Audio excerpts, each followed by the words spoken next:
Hello dear friends, मैं हूं doctor S M Lama और आपका वेलकम करता हूं बायो वाले गुरुजी चैनल में। फ्रेंड्स, आज की क्लास में लेकर आया हूं मैं सेल बायोलॉजी का नेक्स्ट पार्ट यानी पांचवां भाग पार्ट 5। और इस पार्ट में हम पढ़ेंगे कोशिका भित्ति के बारे में और कोशिका भित्ति का डिटेल्स पढ़ने वाले हैं, क्योंकि बिकॉज यहाँ जो कंपटीशन है, स्पेशली जो नीट और जो सेकंड ग्रेड टीचर और लैब असिस्टेंट का जो एग्जाम है, इसमें जो क्वेश्चन आते हैं वो सुपरफिशियली क्वेश्चन नहीं आते हैं। क्वेश्चन ऐसे आते हैं जो कंसेप्ट बेस्ड होते हैं या फिर कुछ डिटेल इनसाइड क्वेश्चन होते हैं। तो फ्रेंड्स, ऐसे क्वेश्चंस को पढ़ने के लिए या फिर ऐसे क्वेश्चन को हमें सॉल्व करना है तो ये थ्योरी बड़ी इंपॉर्टेंट है आज की क्लास की। तो क्लास को ध्यान से पढ़िएगा और जल्दी से बायो वाले गुरुजी चैनल को सब्सक्राइब कर दें और बेल आइकन को दबा दें। साथ में इस वीडियो को लाइक और शेयर कर दें ताकि ज़्यादा से ज़्यादा स्प्रेड हो। तो आइए स्टार्ट करते हैं सेल बायोलॉजी का नेक्स्ट पार्ट, कोशिका भित्ति यानी सेल वॉल। तो फ्रेंड्स, जो सेल वॉल है ये अपने आप में हमने देखा था कि एक ये क्या है, ये सेल वॉल एक प्रोटेक्शन का काम कर रहा है, कोशिका को बाहर से घेरने का काम कर रहा है। लेकिन ये बनी हुई कैसे है, कौन सी कोशिकाओं में, कौन सी सेल में होती है, कौन सी में नहीं होती है, ये चीज़ें हमने पढ़ ली थी। लेकिन फिर भी एक बार दोबारा से यहाँ पर हम देख सकते हैं कि जो ये किस किस में होते हैं। देखिए, तो हम कह सकते हैं ये पादप कोशिका यानी प्लांट सेल में भी होती है, ये कवक कोशिका यानी जो फंगल सेल है उसमें भी होती है, ये जीवाणु कोशिका यानी बैक्टीरियल सेल में भी होती है। ठीक है फ्रेंड्स, बट ये किस में नहीं होती, यानी ये एब्सेंट होती है। किस में नहीं होती, तो बोले जंतु कोशिका यानी एनिमल सेल में ये नहीं होती है। एनिमल सेल में नहीं होती है। एनिमल सेल में क्या नहीं होती, कोशिका भित्ति नहीं होती, यानी एब्सेंट होती है। तो ये तो बेसिक फैक्ट है जो आपको पता है। बट यहाँ पर एक डेटाबेस जो चीज है वो क्या है फ्रेंड्स, इसकी मोटाई यानी कोशिका भित्ति की जो थिकनेस है वो कितनी है। तो हम बात करेंगे, साहब जिन्होंने कोशिका भित्ति को यानी सेल वॉल को जिन्होंने खोजा, डिस्कवरी की, रॉबर्ट हुक साहब ने, तो हम कह सकते हैं उन्होंने तो मोटाई उस टाइम नहीं बताई, लेकिन इसकी जो थिकनेस है वो होती है कितनी, 0.1 माइक्रोमीटर से लेकर 10 माइक्रोमीटर। यानी यहाँ पर 0.1 माइक्रोमीटर यानी कितना, देखो कितनी पतली होती है ना। कहने को ये भित्ति है, लेकिन कोशिका के लिए तो ये अपने आप में काफी मोटी स्ट्रक्चर है, यानी 0.1 माइक्रोमीटर से लेकर 10 माइक्रोमीटर। तो ये डेटाबेस का क्वेश्चन है जो आपको ध्यान रखना है, बाकी ये चीजें आपको पता है। अब फ्रेंड्स, इसके अलावा plants, fungal and bacterial cell के अलावा और किस में हो सकती है ये कोशिका भित्ति, तो आप कह सकते हैं इसके अलावा अगर हम बात करें तो सम जो प्रोटिस्ट हैं, सम प्रोटिस्ट, कुछ प्रोटिस्टा के जो उदाहरण हैं उनके अंदर, जैसे मान लीजिए डायनोफ्लेजिलेट्स के अंदर होता है, ठीक है ना। तो डायनोफ्लेजिलेट्स के अंदर सेल प्लेट सेलुलोज से बनी हुई, सेल प्लेट से बनी होती है। तो यहाँ पर हम आदमी जब प्रोटिस्टा पढ़ेंगे तो उसमें ये सारी चीजें पढ़ने वाले हैं कि किस में होती है किस में नहीं होती है। बिकॉज यहाँ पर मेन जो कैटेगरी है प्लांट, कवक एंड पादप, कवक और जीवाणु यानी plant, fungus and bacterial cell, इनमें होती है। तो आइए फ्रेंड्स आगे देखते हैं कि कोशिका भित्ति का जो संगठन है यानी कंपोजिशन है वो कैसा है, यानी किस चीज से ये बनी हुई है। कंपोजिशन ऑफ सेल वॉल, कोशिका भित्ति का संगठन कैसा होता है, यानी कौन कौन सी चीजों से मिलके ये बनी हुई है। तो हम देखते हैं सबसे पहले पादप कोशिका यानी प्लांट सेल का देखते हैं कि प्लांट सेल में कोशिका भित्ति किससे बनी होती है। तो हमें पता है प्लांट सेल के अंदर एक तो मटेरियल है सेलुलोज जो कि कार्बोहाइड्रेट है, ऐसे ही हेमी सेलुलोज और ऐसे ही पैक्टिन। तो ये तीन जो मटेरियल हैं ये तो आपको टिप्स पे होने चाहिए कि पादप कोशिका जो भित्ति है वो इनसे बनी होती है मुख्यतः मतलब जनरली, यानी एक तरीके से अगर बात कहें तो मेन आइटम यही है। इसके अलावा भी कुछ पदार्थ हो सकते हैं, लेकिन जो ढांचा बनाने में काम आता है पादप कोशिका भित्ति का वो इन्हीं से बनता है, सेलुलोज, हेमीसेलुलोज और पैक्टिन से। अब फ्रेंड्स, यहां पर इस ढांचे के अंदर एक पदार्थ और होता है जिसका नेम आपको ध्यान रखना है, ये बड़ा इंपॉर्टेंट है। यानी कोशिका भित्ति में स्पेशली अगर हम बात करें पादप कोशिका की, तो कोशिका भित्ति में मीन्स इन सेल वॉल में क्या होता है इन चीजों के अलावा, तो हम बोले प्रोटीन भी पाया जाता है। ये एक इंपॉर्टेंट चीज है, प्रोटीन भी उपस्थित होता है। इंपॉर्टेंट फ्रेंड इसलिए है, जनरली इस पे हमारा ध्यान नहीं जाता है। हम जब क्वेश्चन आएगा और उसमें पूछ लिया जाए तो हम यही कहेंगे कोशिका भित्ति में कहाँ प्रोटीन होता है, उसमें तो कार्बोहाइड्रेट होते हैं, सेलुलोज, हेमीसेलुलोज और पैक्टिन होता है। वहाँ कहाँ होता है प्रोटीन? तो फ्रेंड्स जी हाँ, यहाँ पर प्रोटीन भी होता है और इस प्रोटीन का नाम है, क्या नाम है? एक्सपेंसिन। क्या नाम है? एक्सपेंसिन। तो फ्रेंड्स ये जो एक्सपेंसिन प्रोटीन है ये बड़ा इंपॉर्टेंट है। और इसका क्या इंपॉर्टेंस है, क्यों आया है इस कोशिका भित्ति में? तो बोले ये कोशिका की वृद्धि में हेल्प करता है, कोशिका की वृद्धि में सहायक। अब साहब कोशिका की वृद्धि में ये सहायक कैसे होगा? बोले ये कोशिका भित्ति के अंदर अगर है तो ये एक्सपेंड इजीली हो जाएगी कोशिका भित्ति। मान लीजिए पादप कोशिका पहले मान लीजिए छोटी सी है, अभी मान लीजिए हम इमेजिन कर लेते हैं ये पादप कोशिका है और ये क्या है? अभी छोटी सी है। कोशिका भित्ति तो इसमें बन गई, इसको वृद्धि करनी है तो इसकी कोशिका भित्ति के अंदर ये जो एक्सपेंसिन प्रोटीन के जो मॉलिक्यूल होंगे इनकी वजह से इसकी साइज जब बढ़ेगी तो ये आसानी से बढ़ पाएगी। साइज जब बढ़ेगी तो इन प्रोटीन के हेल्प से ये साइज आसानी से बढ़ जाएगी, यानी आकार बढ़ने में एक तरीके से इसको लचीलापन या फिर आप कह सकते हैं इसको इलास्टिसिटी प्रोवाइड करता है, इसको एक तरीके से प्रत्यास्थ बनाता है जिससे आराम से इसकी साइज बढ़ती रहे। जैसे जैसे इसके अंदर का जीव द्रव्य बढ़ेगा वैसे वैसे इसकी साइज बढ़ती जाएगी। तो फ्रेंड्स ये जो प्रोटीन है ये कोशिका की वृद्धि में सहायक होता है। ये बड़ा ही इंपॉर्टेंट फैक्ट है, ये बहुत ही इंपॉर्टेंट फैक्ट आपको ध्यान में रखना है। तो हमने देखा पादप कोशिका की जो भित्ति है यानी cell wall of plant, cell वो सेलोज, हेमिसेलोज और पेक्टिन से तो बनी है, मेन मटेरियल ये है, लेकिन साथ में प्रोटीन भी होता है और इस प्रोटीन का नाम है एक्सपेंसिन, जो काफी इंपॉर्टेंट टर्म है, स्पेशली आपको ध्यान में रखनी है क्योंकि हाई लेवल पे जब क्वेश्चन डिजाइन होता है तो ऐसी चीजों को कई बार यूज कर लिया जाता है। ठीक है फ्रेंड्स, तो अब हम कहते हैं कि साहब ये तो मेन इसका स्ट्रक्चर बनाने में काम आ रहा है, इसमें कुछ और चीजें भी जमा होती हैं, यानी सेलोज, हेमिसेलोज और पेक्टिन ये तो प्लांट सेल वॉल का ढांचा जो है उसके बनाने में काम आ रहा है, लेकिन अदर कुछ थिंग्स हैं, यानी इसके अलावा देखो कौन कौन सी थिंग्स हैं जो इस पे जमा हो जाती हैं। तो हम फ्रेंड्स यहां बात करेंगे लिग्निन, एक तो लिग्निन होता है, ठीक है फ्रेंड्स, ऐसे ही सुबेरिन, सुबेरिन भी एक ऐसा पदार्थ है, क्यूटिन, क्यूटिन भी है जो इस पे जमा हो जाता है स्लेश में, यानी जो म्यूकस एक तरीके से बात कर सकते हैं या म्यूसिलेज कह सकते हैं इसको, एंड सिलिका। तो इस तरीके से फ्रेंड्स ये जो पदार्थ हैं ये पदार्थ भी पादप की कोशिका भित्ति के अंदर पाए जाते हैं, लेकिन मेन ढांचा इसे बनता है और ये उस पे जमा होते हैं, यानी दे आर डिपोजिट, ये क्या होते हैं? जमा होते हैं, मतलब deposit on the cell wall, ये डिपोजिट्स हैं। डिपोजिट्स मतलब जमा होने वाले पदार्थ, यानी कोशिका भित्ति में धीरे धीरे जमा होते जाएंगे और कोशिका भित्ति मोटी होती जाएगी। तो फ्रेंड्स ये जो पदार्थ हैं ये हैं, इनके बारे में हम अभी पढ़ रहे हैं कि ये क्या होते हैं, लेकिन पहले उससे पहले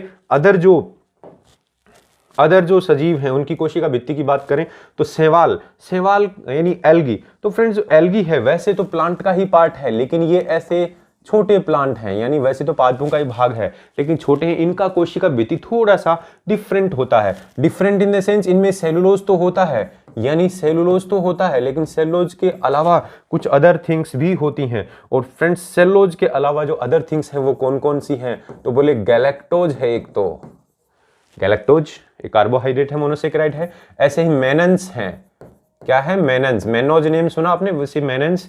ऐसे ही कैल्शियम कार्बोनेट है। तो फ्रेंड्स कैल्शियम कार्बोनेट जो है वो भी क्या होता है? कोशिका भित्ति का भाग है, किसका? शैवाल, एल्गी का। तो ये स्पेशली आपको ध्यान रखना है। बाकी गैलेक्टोज एंड मेनन्स, यानी इनको गैलेक्टेंस कह सकते हैं, गैलेक्टोज के डेरिवेटिव गैलेक्टेंस एंड मेनोज के डेरिवेटिव मेनन्स एंड सेलोज है। कुल मिला के ये तीनों ही कार्बोहाइड्रेट हैं।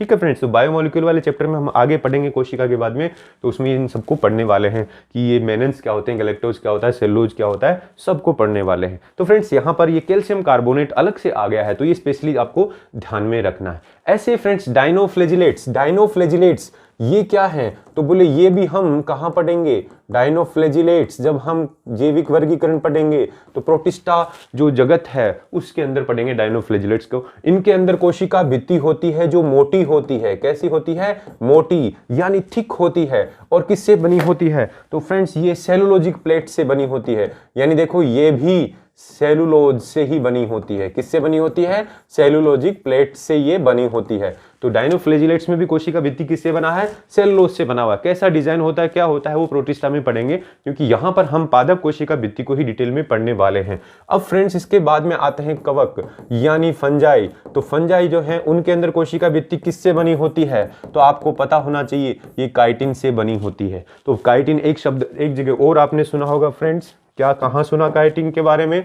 तो हम बात करेंगे जो काइटिन है वो जो कीट होते हैं ना,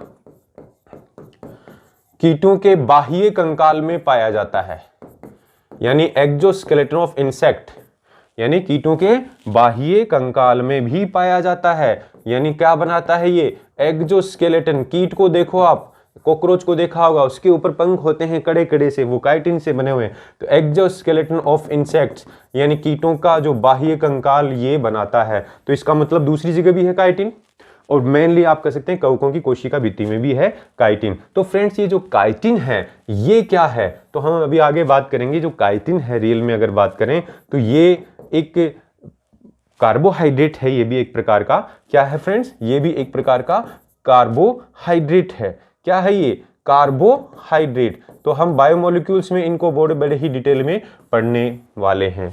ठीक है फ्रेंड्स, तो यहां पर आपने देखा कि जो एल्गी है उसकी सेल वॉल में क्या चीज मिली एक्स्ट्रा? तो बोले ये सेलुलोज तो है लेकिन कैल्शियम कार्बोनेट मिला। ऐसे ही डायनोफ्लैजिलेट्स में सेलुलोज की प्लेट से बना। कवक में क्या मिला? बोले अब यहां पर तो अलग ही टाइप का कार्बोहाइड्रेट है और उसका नाम है काइटिन। तो फ्रेंड्स ये क्वेश्चन बड़े इंपॉर्टेंट है, ये फैक्ट्स वाले क्वेश्चन है और ये जनरली ये नॉलेज है क्वेश्चनों में सॉल्व करने में यूज होता है। ठीक है फ्रेंड्स, डायरेक्ट क्वेश्चन यहां राइज नहीं होंगे बट इन क्वेश्चंस को सॉल्व करने में ये यूटिलाइज होता है। अब चलते हैं फ्रेंड्स जीवाणु यानी बैक्टीरिया। बैक्टीरिया की जो सेल वॉल है वो कैसी बनी होती है? तो फ्रेंड्स बैक्टीरिया की जो सेल वॉल है वो किस पदार्थ से बनी होती है? जब बैक्टीरिया पढ़ेंगे तो उसके पूरी संरचना को हम बात करेंगे, लेकिन यहां हम बात करेंगे किससे बनी होती है। तो बोलेंगे पेप्टाइडोग्लाइकेन। पेप्टाइडोग्लाइकेन नाम का एक पदार्थ है, पेप्टाइडोग्लाइकेन। तो यहां पर पेप्टाइडो में देखो ये दो शब्द हैं, इनकी हम व्याख्या कर देते हैं कि पेप्टाइडोग्लाइकेन, पेप्टाइड यानी ये तो है प्रोटीन से रिलेटेड। किससे रिलेटेड है? प्रोटीन से रिलेटेड शब्द है। यानी ये तो एक तरीके से आप कह सकते हैं प्रोटीन किससे बना होता है? अमीनो अम्ल से बना होता है। तो प्रोटीन अमीनो अम्ल से बना होता है, इसका मतलब एक तो अमीनो अम्ल का हो गया इनमें रोल। दूसरा रोल क्या है? तो बोले दूसरे हम बात करेंगे साहब इसमें होता है ग्लाइकेन। ग्लाइकेन यानी ये एक कार्बोहाइड्रेट रिलेटेड शब्द है। क्या है ग्लाइकेन? कार्बोहाइड्रेट। यानी कार्बोहाइड्रेट का एक अदर शब्द और होता है जिसको हम बोलते हैं शर्करा।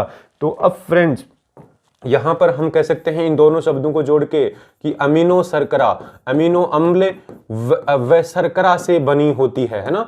अमीनो शर्करा युक्त होती है या फिर अमीनो शर्करा से निर्मित होती है, यानी अमीनो शुगर से बनी होती है। अमीनो एसिड एंड शुगर से बनी होती है। तो इस तरीके से हमने देखा कि जो जीवाणु का जो कोशिका भित्ति है वो किस पदार्थ से बना होता है। तो फ्रेंड्स हम बात कर रहे हैं पेप्टाइडोग्लाइकेन यानी इस पदार्थ से बना है। पेप्टाइडोग्लाइकेन रियल में क्या है? तो हम बात करेंगे पेप्टाइडोग्लाइकेन यानी प्रोटीन और कार्बोहाइड्रेट से बना हुआ एक पदार्थ है, एक जटिल पदार्थ है और इसको हम अमीनो शर्करा भी कह सकते हैं। फ्रेंड्स ऐसे ही इसका दूसरा नाम है म्यूकोपेप्टाइड। म्यूको यानी ये प्रोटीन से रिलेटेड है, एक तरीके से कार्बोहाइड्रेट और प्रोटीन से मिला हुआ शब्द है, तो यहाँ म्यूकोपेप्टाइड भी आप इसको कह सकते हैं। और अन्य पदार्थ इसके अंदर और क्या होते हैं कोशिका भित्ति में? यहां पर पेप्टाइडोग्लाइकेन की तो बात कर ली, लेकिन अन्य पदार्थ क्या है? तो बोले नाग और नाम यानी NAG and NAM, जिसका फुल फॉर्म है NAG का एन एसिटाइल ग्लूकोसामीन। क्या नेम है फ्रेंड्स? बोले एन एसिटाइल ग्लूकोसामीन। तो इस तरीके से यहां पर ये एक पदार्थ हो गया। दूसरा पदार्थ है नाम, इसका नाम है एन एसिटाइल म्यूरामिक एसिड।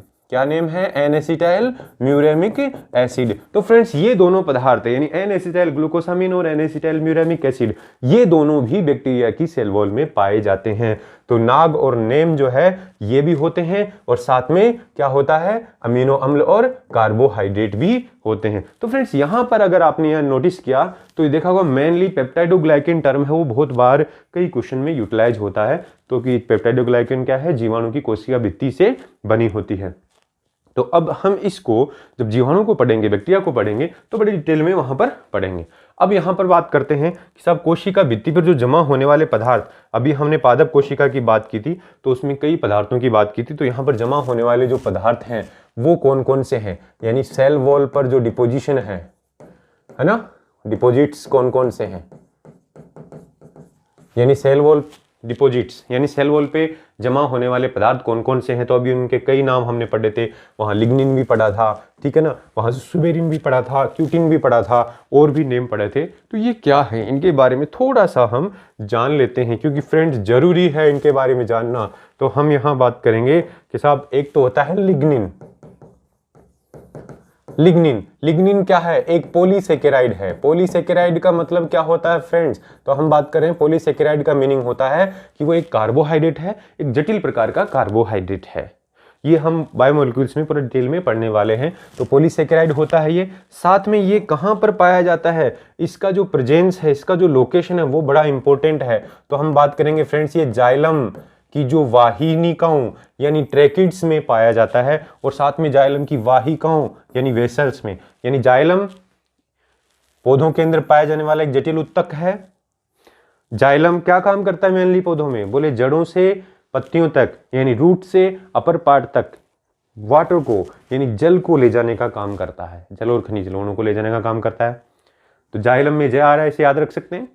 तो इसके अंदर कुछ अवयव होते हैं, जब पादपों के उत्तक में हम पढ़ेंगे तो जाइलम के अंदर कुछ अवयव होते हैं और उनका नाम है ट्रेकिड और वेसल्स, यानी वाहिनिकाएं और वाहिकाएं, ठीक है ना फ्रेंड्स। तो ये दोनों क्या करती हैं, ये पाइप जैसी संरचनाएं और जल को ऊपर ले जाने का काम करती हैं। तो हमें इतना ही ध्यान रखना है कि मेनली लिग्निन कहाँ जमाव होता है पौधे में, लिग्निन का जमाव किस जगह होता है। तो बोले पौधे का जो तना है या जड़ है, उनके अंदर जो अंदर का बीच का जो भाग है, जो कठोर भाग जो जाइलम से बना हुआ है, उसके अंदर ही ये होता है। तो देखो लिग्निन पौधे के हर भाग में जमा नहीं होता, मूल रूप से जाइलम की वाहिकाओं और वाहिकाओं में, वाहिनिकाओं और वाहिकाओं में होता है, ट्रैकिड्स और वेसल्स में जमा होता है। तो फ्रेंड्स ये स्पेशली आपको ध्यान में रखना है। अब ये क्या करता है ये पदार्थ लिग्निन, तो हम लिग्निन के लिए अगर बोलें तो ये कठोरता प्रोवाइड करता है, कठोरता प्रदान करता है कोशिका भित्ति को। क्या करता है, कठोरता प्रदान, यानी एक तरीके से हार्डनेस प्रोवाइड करता है। तो फ्रेंड्स ये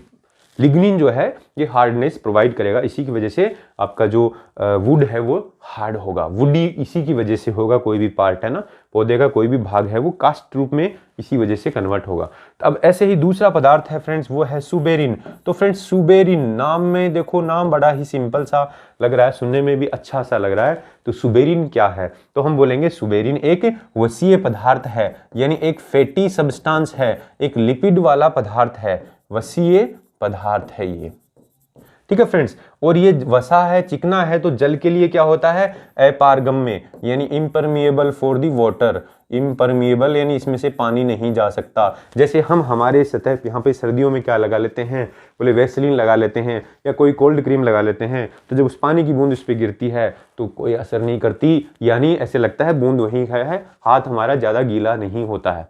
ये नोटिस किया होगा। ठीक वैसे ही पौधों के उत्तकों में ये सुबेरिन भी जमा हो जाता है, पौधों की कोशिका भित्ति में सुबेरिन भी जमा हो जाता है। तो जब पौधे की लकड़ी यानी उसका तना जो कास्ट में बदलता है, वुड में जब बदलता है, लकड़ी मजबूत लकड़ी में बदलता है, तो उसमें इसकी मात्रा हो जाती है, जिसकी वजह से क्या होगा फ्रेंड्स, लकड़ी है ना, आपने देखा होगा पकी हुई लकड़ी पे पानी का इतना असर नहीं होता, लेकिन जो कच्ची लकड़ी होती है पानी से जल्दी से गल जाती है ना, पकी हुई लकड़ी नहीं गलती है। तो साहब पकी हुई जो लकड़ी होती है, पकी हुई जो वुड है, उसमें लिग्निन भी है, उसकी वजह से वो हार्ड है, साथ में उसमें सुबेरिन भी है, जिसकी वजह से उसमें बाहर से वाटर अंदर एंटर नहीं कर पाता है। कच्ची लकड़ी तो जल्दी से फूल जाती है, पकी हुई लकड़ी जल्दी से नहीं फूलती है, रीजन यही है, ठीक है ना फ्रेंड्स, सुबेरिन की मात्रा के कारण। तो पादपों की कोशिका भित्ति में सुबेरिन भी पाया जाता है, और ये मेनली कहां पर पाया जाता है, कोर्क पर। देखो कोर्क पौधे का जो आप कह सकते हैं,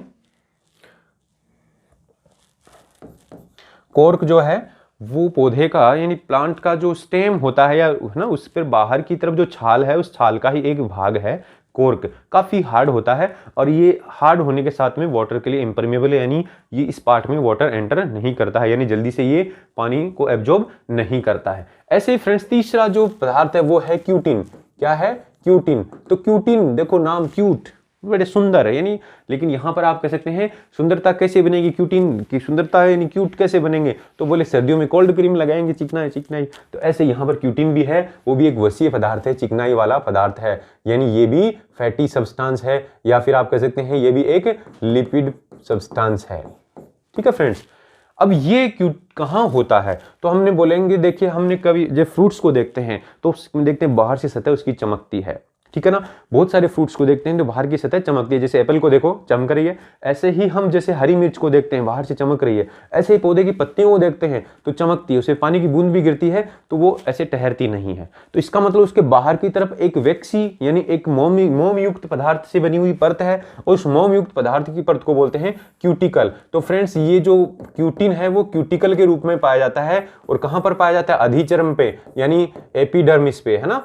कहां पर, एपिडर्मिस पे। एपिडर्मिस मतलब बाहरी सतह, यानी पौधे की जो पत्तियों की सतह बाहरी सतह है वो, या फिर जो फल है उनकी बाहरी सतह, या फिर जो यंग तना है, जो जवान युवा तना है ना, उस पर भी देखेंगे पतली सी परत होती है। हालांकि जब तना बड़ा हो जाता है, मोटा हो जाता है, तब तो उसमें क्रैकिंग आ जाती है, लेकिन जनरली जो कच्चा तना है, जो नव युवा पौधा है, जो आप कह सकते हैं यंग प्लांट है, उसमें बाहर की तरफ होती है, साथ में पत्तियों पर भी होती है, साथ में जो फल होते हैं उन पर भी होती है, एक चिकनी सी परत होती है, और उस परत को बोलते हैं क्यूटिकल। और वो क्यूटिकल किससे बनी होती है, इसी क्यूटिन से। अब वो परत क्यों बनी होती है, तो बोले वो जल की हानि को रोकती है, यानी prevent the loss of water, यानी लॉस ऑफ वाटर को कम करती है फ्रेंड्स, डिक्रीज कर देती है। यानी जब फ्रूटों पे, फलों पे वो होगी तो फल का पानी जल्दी से बाहर नहीं निकलेगा, तो फल खराब नहीं होगा, बाहर से संक्रमण भी नहीं होगा। ऐसे ही आप कह सकते हैं पौधे के जो भाग हैं उनमें से पानी बाहर जल्दी से नहीं निकलेगा। पत्तियों पर क्यूटिकल होने से क्या फायदा हो गया कि वाष्पोत्सर्जन की जो क्रिया है, ट्रांसपरेशन की जो क्रिया है वो जल्दी से नहीं होगी, सिर्फ जो वातरंध्र हैं, जो स्टोमेटा हैं, उन्हीं के थ्रू वाष्प निकलेगी, ठीक है ना। अगर पत्ती की पूरी सतह पे अगर मान लीजिए क्यूटिकल नहीं होता तो पत्तियों से जल्दी से पानी बाहर निकल जाता और पौधे को बहुत प्यास लगती, यानी आप कह सकते हैं पौधे को पानी कम देंगे उस कंडीशन में वो वाष्पो मतलब उसको पानी की बहुत जल्दी से कमी हो जाएगी। तो आप कह सकते हैं यहाँ पर क्यूटिकल का भी बड़ा इंपॉर्टेंस है। तो क्यूटिकल भी पौधों की कोशिका भित्ति में भी पाई जाती है, ठीक है ना फ्रेंड्स, तो स्पेशली अधिजन्म की कोशिकाओं पर। तो यहां पर आपने देखा कि लिग्निन, सुबेरिन और क्यूटिन ये तीनों का ही अपना अपना अलग इंपॉर्टेंस है। ऐसे ही फ्रेंड्स कुछ के अंदर सिलिका भी होती है, सिलिका। तो सिलिका क्या है फ्रेंड्स, तो बोले सिलिका वैसे तो हम मिट्टी को बोल सकते हैं, लेकिन मिट्टी का जो कंपोजिशन है उसी से ये बना होता है, सेलेनियम से। तो ये कुछ भित्ति को खुरदरापन प्रदान करता है, यानी ये रफनेस, हार्ड, उसमें थोड़ा सा हाथ लगाएंगे तो खुरदरी खुरदरी महसूस होगी। ऐसे ही फ्रेंड्स जो श्लेष्म है, जो म्यूसिलेज है, वो सबकी कोशिका भित्ति में नहीं होती, लेकिन जो नील हरित शैवाल हैं, ब्लू ग्रीन एल्गी उसकी वॉल पे होती है, ब्लू ग्रीन एल्गी की, यानी जो जिसको हम नील हरित शैवाल बोलते हैं, जो कि क्या है, अपने आप में एक जीवाणु है फ्रेंड्स। क्या है, एक जीवाणु है ना, एक बैक्टीरिया है, ये एक क्या है, एक बैक्टीरिया है। तो फ्रेंड्स ये जो नील हरित शैवाल है जो कि एक बैक्टीरिया है, इसकी कोशिका जो भित्ति होती है उस पर भी क्या होती है, म्यूसिलेज होती है, कोशिका भित्ति में म्यूसिलेज होती है, क्योंकि वो पानी में रहता है, इसलिए इस म्यूसिलेज की वजह से आप कह सकते हैं वो आराम से उसमें पानी का असर कम होगा। तो फ्रेंड्स इस तरीके से ये कोशिका भित्ति का हमने संगठन पढ़ा। अब हम पढ़ेंगे कोशिका भित्ति का उद्भव, यानी origin of cell wall. Origin of cell wall, एक तरीके से उत्पत्ति कैसे हुई, उत्पत्ति, उद्भव का मतलब उत्पत्ति, कोशिका भित्ति बनती कैसे है, स्टार्ट कहां से होती है। हम बात कर रहे हैं कि मान लीजिए ये एक पादप कोशिका है, और इस पादप कोशिका की जब विभाजन होगा तो हम यहाँ कहेंगे दो कोशिकाएं बन जाएंगी। तो ये दो कोशिकाएं बनेंगी कैसे, तो बोले यहाँ पर क्या होगा, धीरे धीरे कुछ पदार्थों का यहाँ पर जमाव होगा बीच में। और ये पदार्थ क्या हैं, बोले ये पदार्थ कोशिका पट्टी बनाते हैं। ये पदार्थ क्या बनाते हैं, कोशिका पट्टी बनाते हैं। और इन पदार्थों को किसने बनाया, तो बोले यहाँ पर अंतःप्रद्रवी जालिका यानी ER और गोल्गी बॉडी यानी गोल्जी काय, अंतःप्रद्रवी जालिका यानी एंडोप्लाज्मिक रेटिकुलम और गोल्गी बॉडी यानी गोल्जी काय, है ना। ये क्या बनाती हैं, इन पदार्थों को बना के इधर स्रावित करती हैं, ठीक है ना। तो इस तरीके से इधर आप कह सकते हैं एंडोप्लाज्मिक रेटिकुलम से क्या बन गया, बोले यहाँ पर ER और गोल्जी बॉडी से कुछ यहाँ पदार्थ जमा हो गए और वो पट्टी के रूप में जमा हो गए। तो अब ये जमा हो जाएंगे तो इसके बाद में क्या होगा, आपकी इस दोनों कोशिकाओं के मध्य या इस कोशिका के बीच में से भित्ति बन जाएगी, और भित्ति में बहुत सारे पदार्थ हैं जो अभी हमने पढ़े हैं। लेकिन सबसे पहले क्या जमा होंगे, तो बोले इसमें बहुत सारे पदार्थ हैं जो हम यहाँ पर आगे पढ़ने वाले हैं। लेकिन यहाँ पर इस तरीके से कोशिका भित्ति बन जाएगी और ये सेल 1 और ये सेल 2 हो जाएगा, ठीक है ना, इस तरीके से होगा। तो यहाँ पर हम बात करेंगे कि कोशिका भित्ति को बनाने के लिए किसकी जरूरत है, बोले फ्रेगमोप्लास्ट नाम के जो पदार्थ होते हैं, फ्रेगमोप्लास्ट यानी कुछ ऐसे पदार्थ हैं जो इस कोशिका पट्टी को बनाएंगे। तो ये फ्रेगमोप्लास्ट कौन बनाता है, बोले गोल्गी बॉडी और अंतःप्रद्रवी जालिका यानी एंडोप्लाज्मिक रेटिकुलम, ये मिलके क्या बनाते हैं फ्रेंड्स, ये क्या बनाते हैं, तो गोल्गी बॉडी तो क्या बनाता है, पुट्टिकाएं बनाता है, वेसिकल्स बनाता है, वेसिकल्स। हम आगे गोल्गी बॉडी में पढ़ेंगे तो वेसिकल्स क्या होती हैं, छोटी छोटी ऐसे पुट्टिकाएं बनाएगा। और ये ईआर क्या बनाएगा, तो ईआर के खंड यानी ये बनाए, इसके जो फ्रेगमेंट्स हैं एंडोप्लाज्मिक रेटिकुलम के जो फ्रेगमेंट्स हैं यानी जो टुकड़े हैं, ऐसे टुकड़े, ये सब मिलके दोनों मिलके क्या बना देंगे, फ्रेगमोप्लास्ट बना देंगे। और ये फ्रेगमोप्लास्ट से क्या बनेगा, कोशिका पट्टी यानी सेल प्लेट बनेगी, यानी इस तरीके से पट्टी बन जाएगी यहाँ पे। फिर इस पट्टी पर क्या और पदार्थ भी जमा होने लग जाएंगे, और यहाँ सबसे पहले क्या बनेगी, मध्य पटलिका। क्या बनेगी, मध्य पटलिका। अभी हम आगे पढ़ेंगे मध्य पटलिका क्या है। यानी सबसे पहले ऐसे एक मध्य पटलिका बन गई, यानी दो कोशिकाओं के बीच में एक पट्टी बन गई, ठीक है ना। अब इस पट्टी के इधर भी और इधर भी, अभी हम आगे पढ़ने वाले हैं इस फिगर को, यानी आपको दिखा देते हैं, इस तरीके से फिगर बनेगा। इस कोशिका भित्ति को हम पढ़ेंगे आगे। तो यहाँ पर फ्रेंड्स हम बात कर रहे हैं यहाँ पर कि ये जो फ्रेगमोप्लास्ट हैं ये कोशिका पट्टी बना रहे हैं। फिर कोशिका पट्टी के अंदर क्या बन गया, मध्य पटलिका बन गया वो तो, और दोनों साइड में मतलब एक तरीके से हम कह सकते हैं इधर भी कुछ पदार्थ जमा होंगे जो अभी हमने पढ़े हैं वो सारे सेलुलोज वगैरह, और इधर भी जमा होंगे। और इस तरीके से फ्रेंड्स क्या हो जाएगा, इस मध्य पटलिका के बीच में दोनों तरफ क्या बन जाएगा, बोले इधर भी प्राथमिक कोशिका भित्ति और इधर भी प्राथमिक कोशिका भित्ति। प्राथमिक कोशिका भित्ति मतलब प्राइमरी सेल वॉल, और इधर भी प्राइमरी सेल वॉल बन जाएगा, और ये बन जाएगा बीच में मिडल लेमिला, ठीक है फ्रेंड्स, ML यानी मिडल लेमिला, PCW मतलब प्राइमरी सेल वॉल, ठीक है ना फ्रेंड्स। इस तरीके से बन जाएगा, यानी बीच में मध्य पटलिका बन गई है ना, और दोनों तरफ क्या बन गया, इधर कोशिका भित्ति बन गई, वो भी प्राथमिक कोशिका भित्ति। अब कोशिका भित्ति के हम प्रकार पढ़ने वाले हैं तो उनको हम पढ़ेंगे। तो देखिए इस कोशिका के बीचों बीच बनाया किसने, एंडोप्लाज्मिक रेटिकुलम और गोल्गी बॉडी ने, यानी अंतःप्रद्रवी जालिका और गोल्गी काय ने इस कोशिका भित्ति को बनाया है। तो फ्रेंड्स इस तरीके से आपको कोशिका भित्ति की जो उत्पत्ति का है ना, ये कंसेप्ट पता रहना चाहिए कि फ्रेगमोप्लास्ट क्या है, कोशिका पट्टी क्या है। लेकिन अब कोशिका भित्ति की संरचना यानी स्ट्रक्चर को हम पढ़ने वाले हैं, है ना। कोशिका भित्ति की संरचना को पढ़ेंगे, यानी कोशिका भित्ति की स्ट्रक्चर ऑफ सेल वॉल, और स्पेशली यहाँ पादप कोशिका भित्ति को ही हम पढ़ रहे हैं, ठीक है ना। तो इसमें हम सबसे पहले तो बात ये करेंगे कि जो कोशिका भित्ति है ना उस पर क्या होता है, बोले ये कोशिका भित्ति इन चार चीजों से मिलकर बनी होती है। एक तो होती है मध्य पटलिका, अभी हम बात करेंगे कहाँ कहाँ पर स्थित होती है, जिसको बोलेंगे मिडल लेमिला। उस मध्य पटलिका के अलावा बोला होता है क्या होता है, प्राथमिक कोशिका भित्ति यानी प्राइमरी सेल वॉल। अभी आपको लग रहा होगा कि कैसे अरेंजमेंट है इनका, अभी बात करेंगे। फिर होती है सेकेंडरी सेल वॉल यानी द्वितीय कोशिका भित्ति। फिर होती है टर्सरी यानी तृतीयक कोशिका भित्ति, टर्सरी सेल वॉल। तो फ्रेंड्स यहाँ आपने देखा कि कोशिका भित्ति की संरचना को अगर बात करें तो उसमें इतनी परतें हैं, मध्य पटलिका भी है, प्राथमिक कोशिका भित्ति भी है, द्वितीय कोशिका भित्ति भी है और तृतीय कोशिका भित्ति भी है ना। तो अब ये जो है ये चीजें बाहर से अंदर की ओर हैं, ये आपको ध्यान रखना है क्या है, बाहर से अंदर की ओर। इनका जो सीक्वेंस है वो क्या है, बाहर से अंदर की ओर। यानी कोशिका भित्ति की बाहरी परत क्या है, बोले मध्य पटलिका, बाहर से भीतर की ओर है। इनका जो व्यवस्था अगर बात करें तो किधर होगा, बाहर से भीतर की ओर, यानी outer to inner side, outer to inner side. तो इस तरीके से इनका अरेंजमेंट है, यानी सबसे बाहर मध्य पटलिका, फिर प्राथमिक कोशिका भित्ति, फिर द्वितीय कोशिका भित्ति और फिर तृतीय कोशिका भित्ति। तो फ्रेंड्स यहां पर हम बात करेंगे कि पहले एक इंट्रोडक्शन कर देते हैं कि जो मध्य पटलिका है ये क्या है। बोले दो कोशिकाओं की प्राथमिक भित्तियों के मध्य उभयनिष्ठ परत है।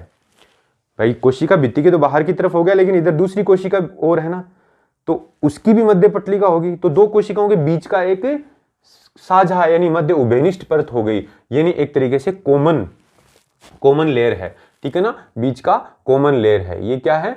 Common layer. अभी चित्र से सारा क्लियर हो जाएगा। फिर प्राथमिक कोशिका भित्ति बोले मध्य पटलिका के दोनों ओर स्थित है, और द्वितीय कोशिका भित्ति बोले प्राथमिक भित्ति के भी अंदर है, और तृतीय कोशिका भित्ति केवल अनावर्त बीजियों में, यानी केवल जिम्नोस्पर्म जो पादप है ना, जिम्नोस्पर्म, यानी जो जिम्नोस्पर्म है उन्हीं में ये होती है। किसमें होती है? केवल जिम्नोस्पर्म के अंदर ही तृतीय कोशिका भित्ति होती है, बाकी में नहीं होती है। तो तृतीय कोशिका भित्ति का तो टेंशन लेना ही नहीं है, हमें समझना है कि साहब ये मिडल लेमिला क्या है, यानी मध्य पटलिका क्या है, प्राथमिक कोशिका भित्ति क्या है, और फिर द्वितीय कोशिका भित्ति क्या है। तो आइए फ्रेंड्स इसको इस फिगर से पहले समझते हैं। तो ये जो फिगर आपके सामने बना हुआ है, ऐसे मानो कि ये है कोशिका 1 और ये है कोशिका 2, यानी एक दो पादप कोशिकाएं हैं जो पड़ोस में हैं, एक दूसरे से सटी हुई हैं।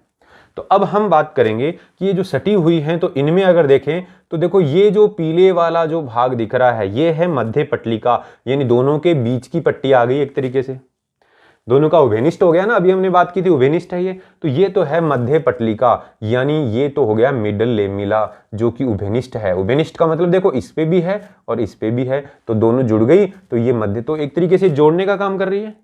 यानी ये क्या कर रही है, मध्य पटलिका जो है ना, ये क्या काम कर रही है? तो बोले साहब जो मध्य पटलिका है, जो मिडल लेमिला है, ये क्या कर रही है? मेनली इसमें ऐसा पदार्थ होता है जो अभी हम पढ़ने वाले हैं, जो इन दोनों कोशिकाओं को चिपका रहा है, सीमेंटिंग मटेरियल का काम कर रहा है। और वो कौन सा पदार्थ है तो अभी हम आगे बात करेंगे। पहले अभी आपको ध्यान रखना है ये क्या है, मिडल लेमिला।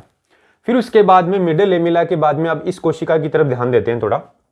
ये ग्रीन वाला क्या है? बोले ये ग्रीन वाला है प्राथमिक कोशिका भित्ति। क्या है फ्रेंड्स? ये प्राथमिक कोशिका भित्ति, यानी primary cell wall, primary cell wall है ये, ठीक है, यानी प्राथमिक कोशिका भित्ति, यानी पहली परत आ गई। फिर उसके बाद में बोले ये जो तीन दिख रहे हैं परतें अलग अलग, देखो नीले में और ये मैरून कलर में और ये ब्लैक का जो कलर है थोड़ा सा डार्क मैरून कलर है, इन तीनों में अगर देखें तो ये तीन परतें हैं जिनको हम S1, S2 और S3 नाम से लिख रहे हैं। ये S1, ये S2, ये S3, यानी S1, S2 और S3। ये क्या है? S का मतलब सेकेंडरी, यानी द्वितीय कोशिका भित्ति की परतें हैं। तो बोले द्वितीय कोशिका भित्ति यानी जो सेकेंडरी सेल वॉल है ना, सेकेंडरी सेल वॉल, उसकी ये परतें हैं। एस ये परतों के रूप में होती है। द्वितीय कोशिका भित्ति अलग अलग परतों के रूप में बनी होती है, यानी पहले एक परत बनी, फिर दूसरी परत बनी, फिर तीसरी परत बनी, इस तरीके से तीन परतों के रूप में होती है। तो S1, S2 और S3। तो इस तरीके से हमने देखा कि दो पादप कोशिकाओं के बीच में सबसे बीच में तो क्या है, बोले मध्य पटलिका है जो दोनों का उभयनिष्ठ भाग है। फिर उसके बाद में बोले इस कोशिका की देखो ये प्राथमिक भित्ति आ गई, इस कोशिका की इधर से ये प्राथमिक भित्ति आ गई, यानी जैसे इसकी ये मिडल लेमिला, अगर हम इसको इसे लेबल करें तो ये तो हो गई क्या है, मिडल लेमिला। फिर बोले ये क्या हो गई, बोले ये प्राथमिक सेल वॉल। और फिर बोले ये क्या हो गए, ये तीनों, तो बोले एक तो S1, S2 और S3, यानी बाहर वाले को S1 बोलेंगे यानी बाह्य परत, बीच वाला S2 यानी मध्य परत, तीसरा जो है S3 यानी आंतरिक परत। यानी इसका मीनिंग ये है कि जो द्वितीय कोशिका भित्ति है उसकी तीन परतें, ठीक है ना। तो यहां पर अगर हमने देखा कि साहब ये दो कोशिकाओं के बीच में क्या है, मध्य पटलिका है, फिर उसकी प्राथमिक कोशिका भित्ति है, फिर द्वितीय कोशिका भित्ति है। तृतीय कोशिका भित्ति को हमने यहाँ बनाया नहीं क्योंकि वो किसमें होती है, केवल जिम्नोस्पर्म में होती है। तो अब हम इनका थोड़ा सा पढ़ लेते हैं कि जो मध्य पटलिका है उसकी क्या खास बात है, यानी जो मध्य पटलिका मीन जो मिडल लेमिला है वो क्या होती है। यानी ये चित्र में तो देख लिया कि ये इस तरीके से बीच में होती है, ये मिडल लेमिला है, लेकिन ये इसके बारे में पढ़ें तो हम बात करेंगे इसका काम क्या है। तो बोले ये कोशिका पट्टी से निर्माण होता है। इसका फॉर्मेशन किससे होता है, बोले किससे, सेल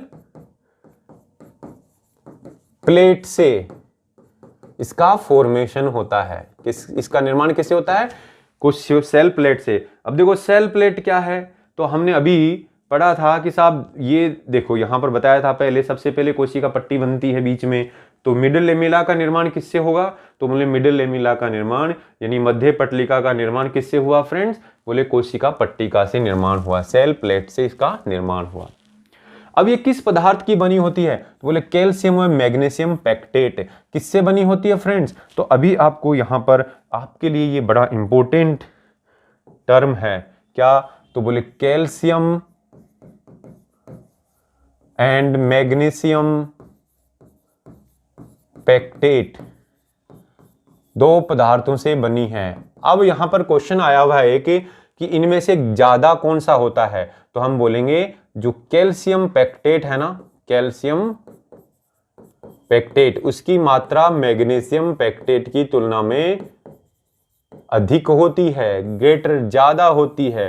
ये फ्रेंड्स वेरी इंपॉर्टेंट फैक्ट है, ध्यान रखना है, कैल्शियम और मैग्नीशियम पैक्टेट से तो बनी होती है। अब ये इसका काम क्या है, बोले दो कोशिकाओं के मध्य योजक परत का काम कर रही है, यानी जो टू सेल्स हैं, दो सेल अभी हमने चित्र में दिखाई थी, उनके बीच में क्या कर रही है, यानी क्या कर रही है, सीमेंटिंग मटेरियल का काम कर रही है, सीमेंटिंग मटेरियल, यानी एक तरीके से ये क्या कर रही है, सीमेंटिंग उनको चिपकाने का काम कर रही है। तो मिडिल लेमिला क्या कर रही है फ्रेंड्स, तो बोले मिडिल लेमिला यहां पर इन दोनों कोशिकाओं को चिपकाने का काम कर रही है, सीमेंटिंग मटेरियल का काम कर रही है। फिर इसके बाद में बात करें तो साहब इसकी कठोर प्रकृति होती है, यानी ये हार्ड नेचर की है ना। इसमें इस मिडिल लेमिला में जो पदार्थ हैं वो इसको क्या बनाते हैं, हार्ड, और इसी के कारण जो कच्चे फल होते हैं,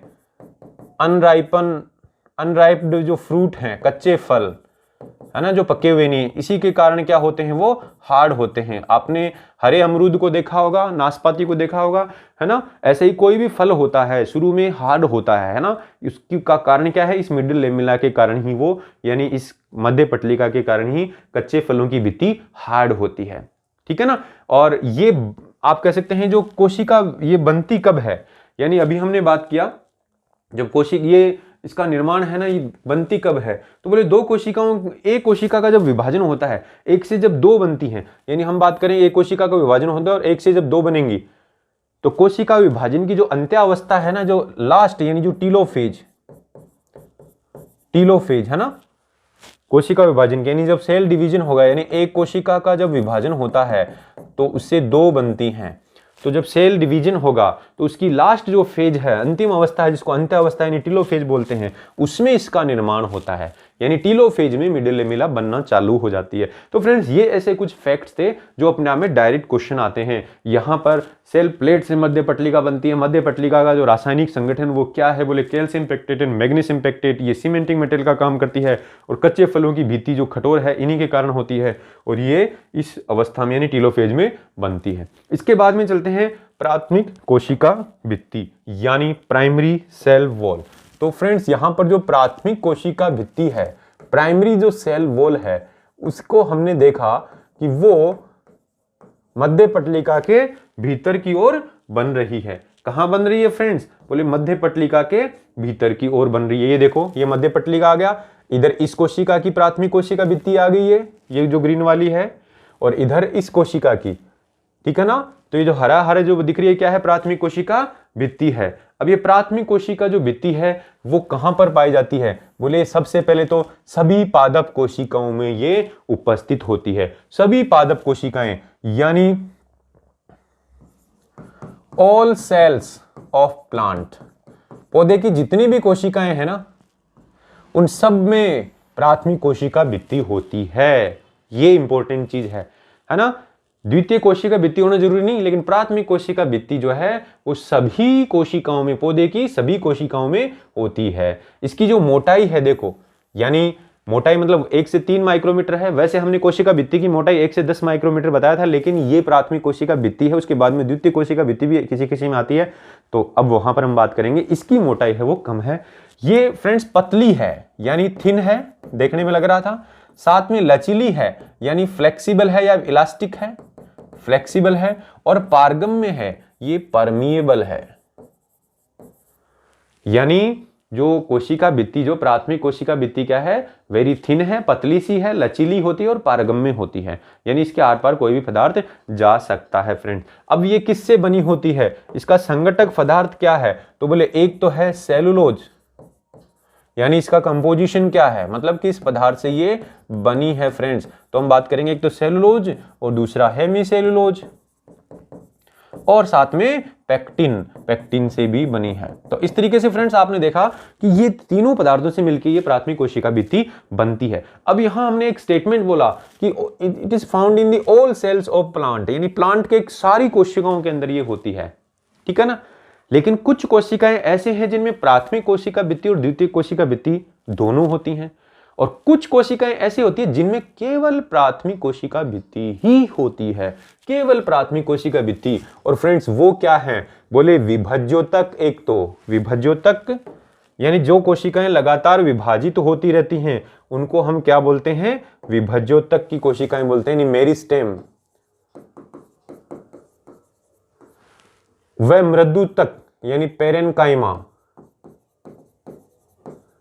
इन दोनों की सेल्स, इनमें केवल ओनली प्राथमिक कोशिका भित्ति, प्राइमरी सेल वॉल ही होती है। पीसीडब्ल्यू का मतलब प्राइमरी सेल वॉल। तो यहां पर हमने देखा कि विभज्योतक यानी मेरिस्टेम और मृदुतक यानी पेरेनकाइमा, इन उत्तकों के, पौधे के इन उत्तकों में केवल क्या होती है, प्राथमिक भित्ति ही होती है। अब विभज्योतक क्या है, तो बोले पौधे को हम जब वृद्धि करता हुआ देखते हैं, उगता है बीज में से, तो उसका ऊपरी भाग जो कोंपल होती है वो उगती जाती है, बढ़ती जाती है और पौधे की लंबाई बढ़ती जाती है। तो वो जो ऊपरी भाग है, ऊपर वाला, उसको वो कभी कभार जैसे मान लीजिए काट देते हैं, या फिर हम नहीं काटते, कई बार पशु उसको खा जाते हैं, है ना, बकरियां खा जाती हैं, तो पौधे की वृद्धि रुक जाती है, फिर पौधा सीधा नहीं बढ़ता ना। तो इसका मतलब पौधे के सिर वाले भाग में, जो शीर्ष भाग है, उसमें कुछ ऐसा उत्तक है जो वृद्धि करता रहता है। तो बेटा ये जो वृद्धिशील भाग हैं, ये ग्रोइंग जो पार्ट हैं, उनमें जो उत्तक होता है उसको बोलते हैं विभज्योतक। पादप उत्तक में बहुत अच्छे से पढ़ेंगे। और मृदु उत्तक मतलब पौधा जब भी, पौधे के भाग जब कच्चे हैं, मतलब लकड़ी नहीं बना है, वुड नहीं बना है, कास्ट नहीं बना है, सिर्फ सॉफ्ट सॉफ्ट भाग हैं, तो उसको बोलते हैं मृदु उत्तक। जैसे पत्तियों वाला भाग है उसके अंदर मृदु उत्तक है, कच्चा तना है उसमें मृदु उत्तक है, ठीक है ना। इस तरीके से आप कह सकते हैं मृदु उत्तक यानी जो पेरेनकाइमा, इसकी सेल्स में यानी विभज्योतक और मृदु उत्तक की कोशिकाओं में केवल प्राथमिक भित्ति ही होती है। फ्रेंड्स ये बड़ा इंपॉर्टेंट फैक्ट है, आपको ध्यान रखना है, केवल प्राथमिक भित्ति होती है। तो जो प्राथमिक भित्ति किससे बनी है, क्या इसकी प्रकृति है, ठीक है ना। और वैसे देखा जाए तो ये पौधे की सभी कोशिकाओं में होती है, लेकिन कुछ कोशिकाएं ऐसी हैं जिनमें केवल प्राथमिक भित्ति होती है, तो वो कौन सी हैं, ये दोनों। अब फ्रेंड चलते हैं द्वितीयक कोशिका भित्ति की बात करते हैं। तो द्वितीयक कोशिका भित्ति क्या है, क्या कह रही है, बोले द्वितीयक कोशिका जो भित्ति है, यानी जो सेकेंडरी सेल वॉल है, द्वितीयक कोशिका भित्ति यानी सेकेंडरी सेल वॉल, जिसको हमने देखा था चित्र के अंदर, क्या देखा था उसमें, बोले साहब ये देखा था 3 परतों से मिलके बनी है, 1 2 3, first second third, S1 S2 and S3। बाहर की तरफ S1 है, फिर S2 है, फिर S3 है। तो यहां पर हम कह सकते हैं कि साहब ये जो द्वितीयक कोशिका भित्ति है ये 3 परतों के रूप में पाई जाती है, यानी कितनी परतों के रूप में, 3 लेयर्स, यानी 3 परतों के रूप में पाई जाती है। S1 बाह्य परत है, बाह्य परत मतलब एक्सटर्नल, सबसे बाहर S1 ही थी। फिर S2 मध्य परत यानी मिडल लेयर, फिर आंतरिक परत यानी इनर लेयर, ठीक है ना। तो इस तरीके से 3 परतें हैं। और ये किस चीज से, यानी इसका कंपोजिशन क्या है, कौन से पदार्थ से ये बनी है द्वितीयक कोशिका भित्ति, बोले इसमें भी सेलुलोज है और हेमीसेलुलोज है, यानी सेलुलोज एंड हेमीसेलुलोज तो है ही, ठीक है ना। सेलुलोज की मात्रा यहां पर कह सकते हैं, हेमीसेलुलोज की मात्रा है ना वो कम है, लेकिन ये दोनों पदार्थ हैं सेलुलोज हेमीसेलुलोज। लेकिन इनके अलावा लिग्निन है, क्या है, लिग्निन। लिग्निन के बारे में पढ़ा था, क्या प्रदान करता है, कठोरता। पौधे की कोशिका भित्ति को क्या प्रदान करेगा, ये कठोरता यानी हार्डनेस प्रोवाइड करेगा। और साथ में कोशिका भित्ति इससे क्या मोटी हो जाएगी, यानी थिकनेस को भी बढ़ाएगा। तो कोशिका भित्ति में कठोरता और थिक, है ना, मोटाई दोनों को ये बढ़ाती है लिग्निन। तो द्वितीयक कोशिका भित्ति इस पदार्थों से बनी हुई है, 3 परतों की बनी हुई है, ये आपको ध्यान रखना है। अब हम कहते हैं कि साहब द्वितीय कोशिका भित्ति है, उसकी जो मोटाई है यानी जो थिकनेस है वो कितनी है। तो प्राथमिक कोशिका भित्ति की तो कम थी, 1 माइक्रोमीटर 0.1 माइक्रोमीटर से 3 माइक्रोमीटर थी। यहां देखो इसकी ज्यादा है, तो इसकी थिकनेस ज्यादा है क्योंकि 3 परतों की बनी हुई है। ये मोटी व कठोर है, यानी आप कह सकते हैं थिक एंड हार्ड होती है। प्राथमिक कोशिका भित्ति क्या थी, पतली लचीली थी। ठीक है फ्रेंड्स, अब यहां पर बात करेंगे ये द्वितीय कोशिका भित्ति कहां नहीं होती है। बोले विभज्योतक के अंदर द्वितीय कोशिका भित्ति अनुपस्थित होती है, एब्सेंट होती है। विभज्योतक यानी वही मेरिस्टेम। तो क्या मृदुतक में होती है, तो बोले मृदुतक में भी नहीं होती है। तो विभज्योतक और मृदुतक यानी मेरिस्टेम एंड पेरेन्काइमा, इन दोनों उत्तकों के अंदर ये नहीं होती है, द्वितीय कोशिका भित्ति नहीं होती है। तो फिर होती कहां है, तो हम पहले ही पढ़ चुके हैं द्वितीय कोशिका भित्ति कहां होती है, जाइलम उत्तक की वाहिकाओं और वाहिनिकाओं में, यानी जाइलम उत्तक की वेसल्स और ट्रैकिड्स में ये होती है। तो फ्रेंड्स इस तरीके से द्वितीय कोशिका भित्ति अपने आप में इंपॉर्टेंट है। अब हम बात करेंगे कि साहब ये जो द्वितीय कोशिका भित्ति बनी है, ये द्वितीय कोशिका भित्ति प्राथमिक कोशिका भित्ति पर बनी है। वैसे अगर हम बात करें तो दोनों ही ऐसे कह सकते हैं, देखो यहां पर ये मिड लेमिला बन गई थी, फिर प्राथमिक कोशिका भित्ति, फिर द्वितीय कोशिका भित्ति। तो ये बन रही है, तो ये तो परतों के रूप में बन रही है और वो एक साथ बन गई। तो ये बनती है सब शुरू के अंदर, तो पहले कोशिका पट्टी बनती है यानी मिडिल लेमिला बनती है, फिर उसके बाद में ये प्राथमिक कोशिका भित्ति वाला पदार्थ इस पे आके जमा होता है, फिर उसके बाद में द्वितीय कोशिका भित्ति का पदार्थ जमा होता है। तो प्राथमिक कोशिका भित्ति और द्वितीय कोशिका भित्ति में जब बनते समय जो पदार्थ आके जमा हो रहे हैं, उनके जमा होने की जो विधि है वो क्या है, तो बोले यहां पर हम बात करेंगे प्राथमिक और द्वितीय कोशिका भित्तियों के ऊपर जो पदार्थ जम रहे हैं या जो बन रही हैं उस टाइम पदार्थ कैसे जमा होता है। तो प्राथमिक भित्ति के ऊपर द्वितीय कोशिका भित्ति जमा होती है, ये तो हमें पता है, प्राथमिक भित्ति पे जमा होती है ना। तो आप कह सकते हैं जो प्राइमरी सेल वॉल है और जो उस पे द्वितीय जो भित्ति का यानी सेकेंडरी सेल वॉल का जो जमाव होता है यानी डिपोजिशन होता है वो कैसे होता है, यानी प्राथमिक कोशिका भित्ति पे यानी प्राइमरी सेल वॉल पे द्वितीय जो सेकेंडरी सेल वॉल है उसका जमाव कैसे होता है, बोले निम्न विधियों से होता है। यहां पर 2 मेथड हैं, यानी प्राइमरी सेल वॉल पर सेकेंडरी सेल वॉल का जो डिपोजिशन होता है वो दो मेथड से होता है। और मेथड का नाम है, पहला तो है कणाधान विधि। क्या नाम है, देखो कणाधान विधि, यानी इसको वैज्ञानिक भाषा में बोलते हैं इंटरसेप्शन।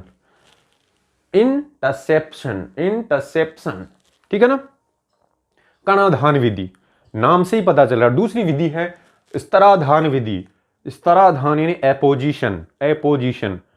तो फ्रेंड्स यहां पर कणाधान विधि और स्तराधान विधि 2 तरीके से पदार्थ का जमाव होगा। कणाधान विधि का मतलब है कणों के रूप में, यानी कोशिका भित्ति के जो पदार्थ हैं उनका जमाव कणों के रूप में होगा, है ना, पार्टिकल्स के रूप में, कणों के रूप में, पार्टिकल्स के फॉर्म में।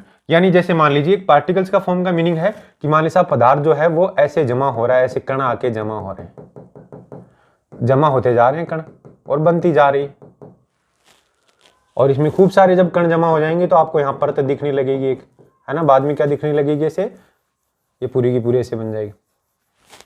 तो इस तरीके से कणाधान विधि बोलते हैं इसको। दूसरी जो विधि है स्तराधान विधि, यानी कोशिका भित्ति के पदार्थों का जो जमाव है, यानी जो सेल वॉल के जो मटेरियल है उनका जो जमाव है, ठीक है ना, यानी जो सेल वॉल जो मटेरियल है, जो मटेरियल हम पढ़ चुके हैं कि सेल वॉल किस किस मटेरियल से बनी होती है, उसका जो डिपोजिशन है वो परतों के रूप में अगर होता है, परतों के रूप में मतलब ये प्राथमिक कोशिका भित्ति थी और इसके ऊपर ऐसे परतों के रूप में जमा अगर होता है, तो परतों के रूप में हम कह सकते हैं साहब ऐसे एक परत बन गई, फिर है ना ऐसे एक परत बन गई, और फिर उसके बाद में बोले ऐसे दूसरी परत बन गई, ठीक है ना, फिर इसके बाद में अगर बात करें तो साहब ऐसे तीसरी परत बन गई। तो ये प्राथमिक कोशिका भित्ति थी, उस पे ऐसे 3 परतें बन गई। तो इस तरीके से परतों के रूप में जमाव होता है, उस मेथड को बोलते हैं स्तराधान विधि, और कणों के रूप में जमाव होता है उस मेथड को बोलते हैं कणाधान विधि। अब फ्रेंड्स यहां पर आपको क्या नोटिस करना है, यहां जो वेरी इंपॉर्टेंट क्वेश्चन बनता है वो मैं आपको ऐसे पूछूं कि प्राथमिक कोशिका भित्ति यानी पादप कोशिका में जो प्राइमरी सेल वॉल है, यानी प्लांट सेल में जो प्राइमरी सेल वॉल है, वो उसका निर्माण कौन सी विधि से होता है, इन दोनों में से बताओ। तो हम बात करेंगे प्राथमिक कोशिका भित्ति का निर्माण कणाधान विधि से ही होता है, ठीक है ना। कणाधान विधि से ही होता है। हम यहाँ वैसे तो यहाँ लिखा हुआ है द्वितीय कोशिका भित्ति का जमाव कैसे होता है, लेकिन हम प्राथमिक कोशिका भित्ति की बात करें तो कणाधान विधि से ही होता है, ठीक है। लेकिन अगर स्तराधान विधि की बात करें तो ये बोले द्वितीय कोशिका भित्ति का जो जमाव है वो कणाधान विधि से भी होता है और स्तराधान विधि से भी होता है, दोनों तरीके से होता है। तो यहां पर हम क्वेश्चन जो हमारा बनता है वो यही बनता है कि प्राथमिक जो कोशिका भित्ति है, प्राथमिक कोशिका भित्ति यानी प्राइमरी सेल वॉल, उसका निर्माण कौन सी विधि से होगा? प्राइमरी सेल वॉल का निर्माण कौन सी विधि से होगा फ्रेंड्स? तो हम यहां बता देंगे कणाधान विधि से, यानी इंटरसेप्शन से, कणाधान विधि से। लेकिन अगर क्वेश्चन को अब चेंज कर दें और चेंज करके क्वेश्चन में ये लिख दें कि जो द्वितीय कोशिका भित्ति है, द्वितीय कोशिका भित्ति, उसका निर्माण कौन सी विधि से होता है, यानी सेकेंडरी सेल वॉल का निर्माण कौन सी विधि से होता है, तब आपका आंसर होना चाहिए, क्या होगा आंसर उस केस में? तो बोले साहब कणाधान और स्तराधान दोनों से होता है, कणाधान व स्तराधान, यानी इंटरसेप्शन और एपोजिशन दोनों विधियों से होता है। तो भाई प्राथमिक कोशिका विधि तो कणों के रूप में आगे जमा होती रहेगी, ये दोनों विधियों से होगी। तो अब यहां पर हमारा जो फिगर था उस फिगर को अगर आप देखें तो इसमें देखेंगे मिडल लेमिला बन गई थी सबसे पहले, उसके बाद में प्राथमिक कोशिका भित्ति, फिर द्वितीय कोशिका भित्ति बनी। प्राथमिक कोशिका भित्ति केवल कणाधान विधि से इंटरसेप्शन से बनी और द्वितीय कोशिका भित्ति कणाधान और स्तराधान दोनों विधियों से बनी, ठीक है फ्रेंड्स। तो इस तरीके से ये द्वितीय कोशिका भित्ति का निर्माण होता है। इसके बाद में चलते हैं साहब तृतीय कोशिका भित्ति, यानी जो टर्सरी सेल वॉल है वो, तृतीयक कोशिका भित्ति, टर्सरी सेल वॉल। तो क्या तृतीय कोशिका भित्ति हमने इस चित्र में बनाई थी? बोले नहीं बनाई, क्योंकि वो बहुत ही दुर्लभ है। क्या है? वेरी रेयर, दुर्लभ है, सब पौधों में वो नहीं होती है, केवल अनावृत बीजियों में। यानी ये कहां होती है? Only in gymnosperms. अनावर्त बीजों को क्या बोलते हैं? जिम्नोस्पर्म्स, यानी जो अनावर्त बीजी पादप हैं, जैसे साइकस पादप है, ये सब इन पौधों के अंदर, पाइनस है, साइकस है, देवदार है, ठीक है ना, इन पौधों के अंदर ही ये होती है। तो फ्रेंड्स यहां पर अनावृत बीजियों में यानी ओनली जिम्नोस्पर्म्स के अंदर ये होती है। और कहां पर होती है? इनकी जाइलम वाहिनिकाओं में, यानी इन पौधों के अंदर जो जाइलम होता है, जाइलम टिश्यू, जाइलम उत्तक, उनकी जो वाहिनिकाएं हैं, यानी उनकी जो ट्रैकिड्स हैं, उनमें, वाहिनिकाओं में, जो जाइलम का ही भाग है एक तरीके से, उनमें होती हैं, ठीक है फ्रेंड्स। अब यहां पर हम बात करेंगे इसका कंपोजिशन क्या है, ये किस पदार्थ से बनी होती है। तो फ्रेंड्स इसका कंपोजिशन बात करें तो जाइलन, जाइलन नाम का एक क्या होता है? कार्बोहाइड्रेट है, एक पॉलीसेकेराइड है, जो है ना, पॉलीसेकेराइड है, जो अपने आप में काफी जटिल है, कॉम्प्लेक्स पॉलीसेकेराइड है ना, इससे बनी होती है। तो जाइलन से बनी होती है। तो देखो नाम जाइलन, जाइलम की ही वेसिकाओं, वाहिनिकाओं में, ट्रैकिड्स में ये होती है। तो यहां पर आपको जो क्वेश्चन थे कि तृतीय कोशिका भित्ति केवल अनावृत बीजियों में पाई जाती है, इंपॉर्टेंट पार्ट था, केवल जिम्नोस्पर्म में। जिम्नोस्पर्म की भी किसमें? वाहिनिकाओं में, वाहिकाओं में नहीं, वेसल्स में नहीं, ट्रैकिड्स में। वेसल्स तो उनमें होती नहीं है, कुछ पौधों को छोड़ के। ऐसे ही फ्रेंड्स यहां पर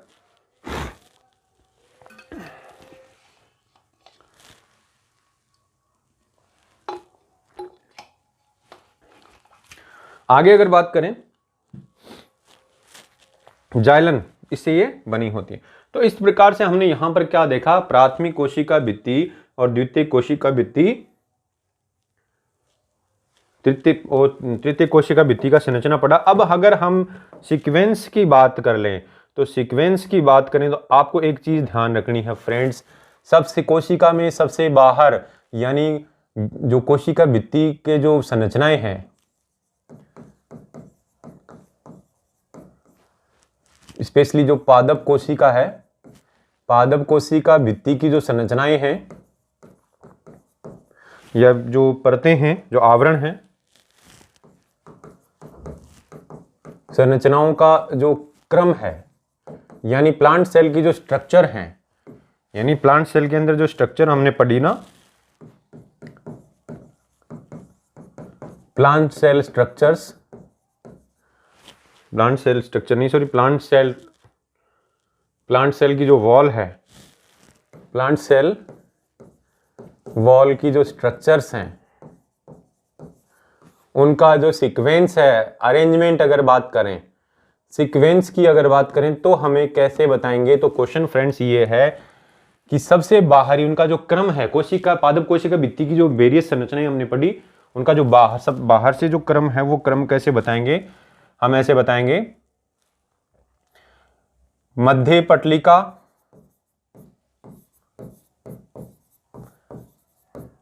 यानी मिडल लेमिला, वो क्या है? सबसे बाहर है। फिर प्राथमिक कोशिका भित्ति, वो उसके अंदर है। फिर द्वितीयक कोशिका भित्ति में भी अगर हम बात करें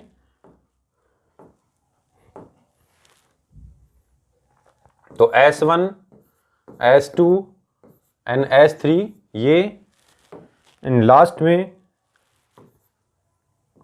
तृतीय कोशिका भित्ति जिसमें भी है, तृतीय कोशिका भित्ति, और इसके अंदर भी क्या होगा? बोले कोशिका झिल्ली, ठीक है ना। तो यहां पर हम अगर बात करें तो ऐसे बता सकते हैं कि साहब जो मध्य पटलिका है, जो मिडल लेमिला है, वो सबसे बाहर है।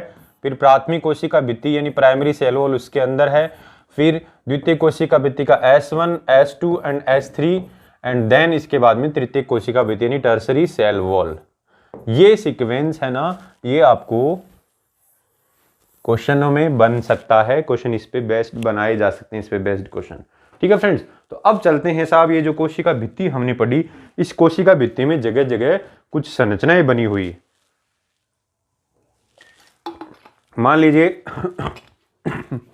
दीवार है, इसको ऐसे समझ सकते हैं, कमरे की दीवार है, ये एक दीवार ऐसी है, सामने वाली जो दीवार है, उस सामने वाली दीवार के अंदर यहां पर ऐसे कुछ सामान रखने के लिए जगह बनी हुई सॉरी। कमरे की दोनों दीवारों के अंदर आपको फर्क नजर आ रहा है। इधर तो ये समतल है, बिल्कुल कोई गड्ढा नहीं है, इसमें कोई गर्त नहीं है, इधर गर्त बना हुआ है। ये गर्त किसी पर्पज से बना हुआ है, लेकिन ऐसी संरचनाएं कोशिका भित्ति के अंदर भी हो सकती हैं। तो कोशिका भित्ति के अंदर ये जो संरचनाएं हैं, इन्हीं संरचनाओं को फ्रेंड्स क्या बोलते हैं? गर्त। क्या बोलते हैं? गर्त, यानी पिट्स। अब ये क्यों बनी हुई है, इसका पर्पज तो हम पढ़ेंगे, लेकिन ऐसी संरचनाएं अगर होती हैं तो उनको बोलते हैं गर्त। अब ये गर्त क्या है, मतलब ये गर्त किस तरीके का होता है कोशिका भित्ति में, अगर उसको हम यहां पर ऐसे बताएं कि साहब हमने कोशिका भित्ति में सबसे बाहर तो क्या पढ़ा? बोले कोशिका भित्ति में सबसे बाहर हमने पढ़ा मिडल लेमिला। ऐसे था मिडल लेमिला, यानी मध्य पटलिका बाहर की तरफ थी ऐसे। फिर उसके अंदर हमने साहब पढ़ा कोशिका भित्ति का जो प्राथमिक भाग है, यानी प्राथमिक कोशिका भित्ति, ऐसे पढ़ा, ठीक है फ्रेंड्स। प्राथमिक कोशिका भित्ति के बाहर अंदर की तरफ क्या था? बोले द्वितीय कोशिका भित्ति। क्या था? द्वितीय कोशिका भित्ति, जो अलग अलग परतों की बनी हुई है। अलग अलग परतें कौन सी हैं? तो बोले एक तो ऐसी थी, एक परत तो नीले कलर की बता देते हैं साहब भाई, 3 परतों की बनी है ना, S1, S2 एंड S3, इस तरीके से बनी हुई है। दूसरी, बोले दूसरी साहब वो भी ऐसी थी, S2 आ गई फिर, ठीक है ना। S1 के अंदर की तरफ क्या आ गई? S2 आ गई। फिर इसके बाद में सबसे अंदर कौन सी बताई? बोले सबसे अंदर की S3 बताई सॉरी, ये S3 है। अब फ्रेंड्स ये S1, S2 एंड S3 ये द्वितीय कोशिका भित्ति के भाग हैं, ठीक है ना। अब कहीं कहीं पर मान लीजिए, कहीं कहीं पर मान लीजिए ये, सॉरी, कहीं कहीं पर मान लीजिए अगर ये ना हो,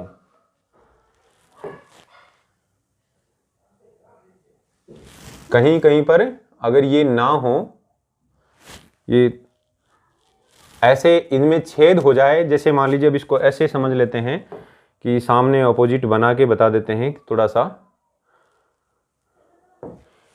इधर वाली इसी को ऐसे बना के बता देते हैं कि ये आपका मिडल लेमिला था, ये आपका इधर द्वितीय प्राथमिक कोशिका भित्ति आ गया,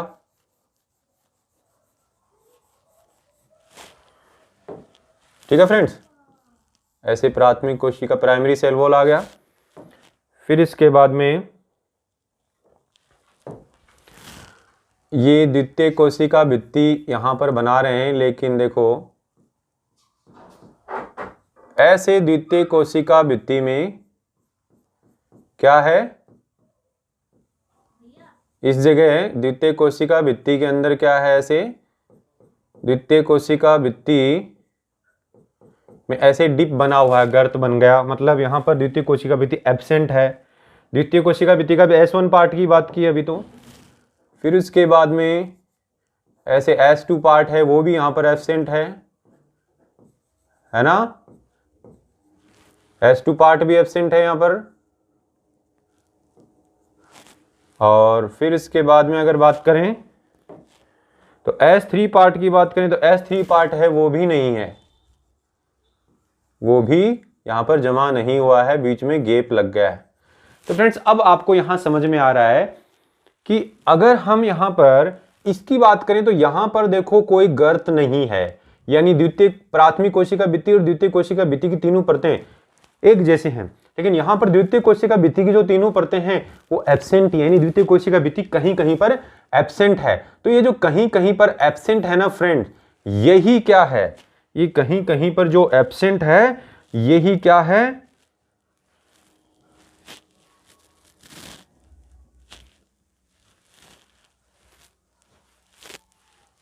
ये कहीं कहीं पर एब्सेंट है, इसको क्या बोलेंगे, गर्त बोलेंगे। ये क्या है, गर्त यानी पिट्स।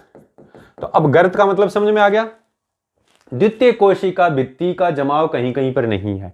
तो यहां पर यही बोला है कि कोशिका भित्ति में, सेल वॉल में, यानी सेल वॉल में जहां द्वितीय कोशिका भित्ति के पदार्थों का सेकेंडरी जो सेल वॉल का जो मटेरियल है उसका डिपोजिशन, उसका जो जमाव है वो ना हो, सब जगह नहीं, कहीं कहीं पर डिपोजिशन नहीं होता है, उन स्थानों को गर्त बोलते हैं, उनको क्या बोलते हैं, पिट्स। उन प्लेसेज को क्या बोलते हैं, पिट्स। तो यहां पर ये बोले कोशिका भित्ति, ये पूरी की पूरी कोशिका भित्ति है, चाहे मिडल लेमिला बोलो, चाहे प्राथमिक बोलो, चाहे द्वितीय, सब सामूहिक रूप से क्या है, कोशिका भित्ति। इस कोशिका भित्ति में द्वितीय कोशिका भित्ति के पदार्थों का जमाव जिस स्थान पे नहीं होता है, जहां पर कोशिका भित्ति के द्वितीय पदार्थों का, द्वितीय कोशिका भित्ति के पदार्थों का जमाव नहीं हुआ, यहां पर भी नहीं हुआ, यहां पर भी नहीं हुआ, यहां पर भी नहीं हुआ, इन स्थानों को क्या बोल दिया, गर्त। अब फ्रेंड्स ये जो गर्त हैं, ये जो पिट्स हैं, ये कोशिका भित्ति के अंदर की सतह पर ही पाए जाते हैं, बाहर नहीं। कहां पाए जाते हैं, अंदर की सतह पर। देखो अंदर की हो रही है, बाहरी भाग तो ये है ना। दूसरा, ये केवल पादप कोशिकाओं की भित्तियों में ही पाए जाते हैं, बाकी अन्य जो कोशिका हैं, जिन कोशिका भित्तियों जैसे जीवाणु में होता है या फिर कवकों में होता है, वहां नहीं होते हैं ये पिट्स, ठीक है। और इन पिट्स का काम क्या है, बोले दो कोशिकाओं के मध्य तरल पदार्थों के विसरण के लिए आवश्यक हैं ये पिट्स। दो कोशिकाओं के मध्य यानी टू सेल्स के बिटवीन जो लिक्विड सब्सटेंसेज का जो विसरण होता है, यानी जो डिफ्यूजन होता है, यानी एक कोशिका से दूसरी कोशिका के मध्य जब पदार्थों का आदान प्रदान होगा, वो आदान प्रदान थोड़ा सा आसान हो जाएगा, ठीक है ना। अब आसान कैसे होगा फ्रेंड्स, तो यहां पर ये चीज भी अपन समझ सकते हैं कि साहब मिडिल लेमिला तो अपनी जगह है, मिडिल लेमिला तो इसमें रहेगी, ठीक है ना। मिडिल लेमिला तो क्या है, यहीं पर रहने वाली है, इसकी जैसे मिडल लेमिला है ये तो यहीं पर रहने वाली है। फिर उसके बाद में बोले द्वितीय कोशिका भित्ति है सॉरी, द्वितीय कोशिका भित्ति वो भी, ये दूसरी कोशिका आ गई ना इधर, उस पे सॉरी, ये द्वितीय कोशिका भित्ति नहीं, प्राथमिक कोशिका भित्ति जो है ना ये इधर है, इधर वाली की। फिर उसके बाद में अब इधर द्वितीय कोशिका भित्ति की पहली परत आ गई है,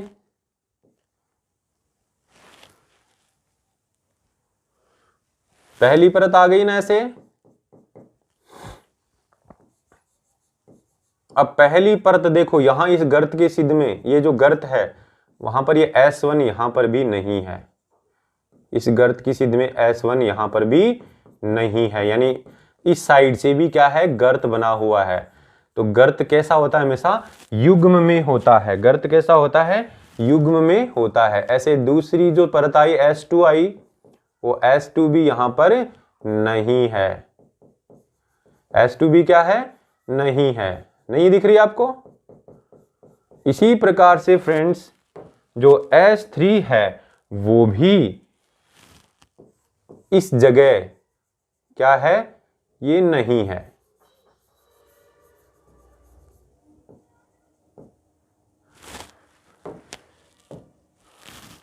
ये देखो, अब यहां पर आपने ये चीज देखा कि हमने बोला कि दो कोशिकाओं के मध्य तरल पदार्थों के विसरण के लिए आवश्यक है, लेकिन इधर ये इस वाली कोशिका की कोशिका भित्ति आ गई, इधर दूसरी कोशिका की कोशिका भित्ति आ गई। यानी हम बात करें इधर C2 है और इधर C1 है। तो देखो ये मिडल लेमिला थी, इधर भी ग्रीन वाली यानी हरे रंग वाली जो प्राथमिक कोशिका भित्ति, इधर भी प्राथमिक कोशिका भित्ति। तो द्वितीय कोशिका भित्ति का जो मटेरियल है वो यहां पर भी नहीं है, देखो यहां नहीं है, यहां पर भी नहीं है, दोनों साइड में नहीं है। तो दोनों साइड में गर्त है। तो हमने ऐसे बोला है कि जहां द्वितीय कोशिका भित्ति के पदार्थ का जमाव नहीं हो रहा उस भाग को हम गर्त बोलते हैं। ये कोशिका भित्ति के अंदर की तरफ से होता है, पादप कोशिकाओं में ही पाया जाता है और दो कोशिकाओं के मध्य पदार्थों के आदान प्रदान में ये सहायक है। अब आदान प्रदान में सहायक कैसे होगा, बोले यहां पर इस कोशिका में जो पदार्थ है वो इधर जा सकता है, इधर वाला इधर आ सकता है। कैसे, क्योंकि प्राथमिक कोशिका भित्ति को हमने क्या बोला था, पारगम्य होती है, पतली लचीली और पारगम्य होती है, तो इसमें से तो पदार्थ आसानी से चले जाएंगे। द्वितीय कोशिका भित्ति का जो पदार्थ था वो बड़ा मतलब कठोर भी था, लिग्निन, और उसके अंदर सुबेरिन था, वो जल के लिए पारगम्य भी था। तो इस तरीके से लिग्निन और सुबेरिन जो है वो इधर पानी को या फिर तरल पदार्थों को नहीं जाने देते, इधर से ही जा सकता है। तो ये पिट का फायदा हुआ ना, गर्त का ये बेनिफिट हुआ। अब देखो अगला इंपॉर्टेंट, इस जो गर्त है ना इसकी अगर हम बात करें तो यहां पर एक चीज और बताएंगे कि जो गर्त है ना वो कैसे होते हैं। तो बोलिए जो गर्त हैं, जो पिट हैं, युग्म के रूप में होते हैं, यानी पैर के रूप में होते हैं, है ना, उनको गर्त युग्म बोलते हैं, यानी पिट पैर बोलते हैं। क्या बोलते हैं, पिट पैर, गर्त युग्म। तो यहां गर्त है वो युग्म का मतलब है कि इधर वाली कोशिका पर जहां गर्त है तो दूसरी वाली कोशिका में उसके सिद्ध में गर्त होगा, उसके डायरेक्शन में गर्त होगा, एकदम सीधे में सामने में गर्त होगा। तो सॉरी थोड़ा कोल्ड हो रखा मुझे। तो इस तरीके से आपने यहां देखा कि दो कोशिकाओं की भित्तियों पर इधर भी, इधर वाली भित्ति पे भी गर्त है, इधर वाली भी, तो गर्त क्या है, पैर के रूप में होते हैं। तो ये चीज क्लियर हुई आपको। अब हम बात करते हैं गर्तों के प्रकार। यदि युग्म का गर्त, युग्म का एक गर्त अनुपस्थित हो तो ऐसे गर्त को अंध गर्त बोलते हैं। मान लीजिए गर्त एक साइड में हो, जैसे इस फिगर में बोल दिया यहां पर है, इधर ना हो मान लो, तो इधर वाले पे ना हो अगर, तो उसको अंध गर्त बोल देंगे। क्या बोल देंगे, अंध गर्त, यानी ब्लाइंड पिट, अंधा गर्त, ब्लाइंड पिट बोल देंगे इसको, ठीक है ना। ये तो एक सिंपल सी परिभाषा है। अब हम गर्तों के प्रकार में जाएंगे, यानी टाइप्स ऑफ जो गर्त पिट्स हैं, टाइप्स ऑफ पिट्स। तो टाइप में पहले बात करेंगे सरल गर्त और दूसरा है परिवेशित गर्त। सरल यानी सिंपल पिट और बॉर्डर्ड पिट। अब इसका क्या मतलब है साहब, तो इसको भी हम ऐसे बना सकते हैं, बना के समझ सकते हैं कि जो सरल गर्त है उसका मीनिंग क्या है। तो फ्रेंड्स यहां पर ऐसे बना देते हैं कि साहब ये एक कोशिका भित्ति है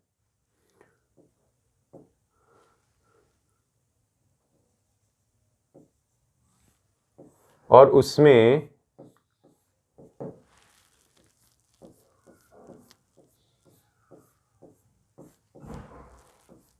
ये गर्त बनाया हमने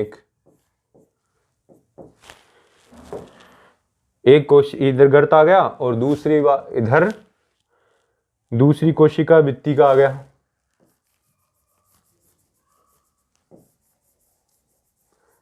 तो ऐसे गर्त को हमने क्या बोल दिया?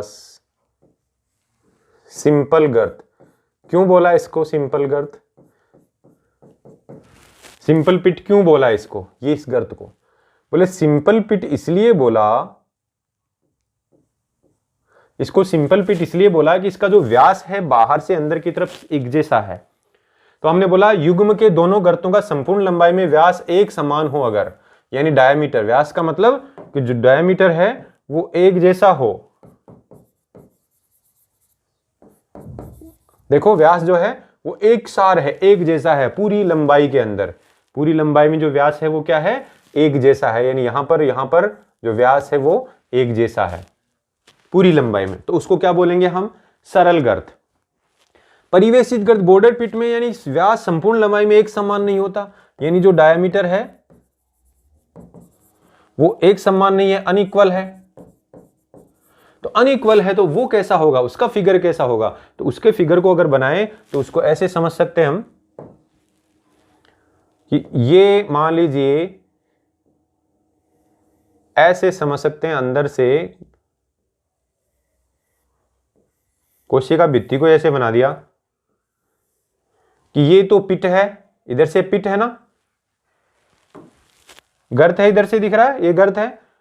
बीच में भले ही हम ऐसे मान लें कि साहब बीच के अंदर यहां पर कोशिका भित्ति का जो प्राथमिक कोशिका भित्ति है वो आ गई है ऐसे, तो बीच में तो ये झिल्ली आ गई है, एक परत आ गई। लेकिन इधर इस गर्त को देखो, यहां पर इसका व्यास कम है और यहां व्यास ज्यादा है, ठीक है ना, इधर कम है इधर ज्यादा है। यानी कहने का मतलब व्यास की अगर बात करें तो इस माउथ पे जो है ना, यहाँ पे इसकी ओपनिंग पे जो व्यास इतना सा है और अंदर की तरफ व्यास इतना है, ठीक है ना। तो इसको इधर से देखेंगे, सामने से साइड से देख रहे हैं, यहां पर इसका व्यास कम है, यहां व्यास ज्यादा है। तो ऐसे पिट को क्या बोलते हैं? बोले ऐसे पिट को बोलते हैं परिवेशित गर्त, यानी ये परिवेशित गर्त है।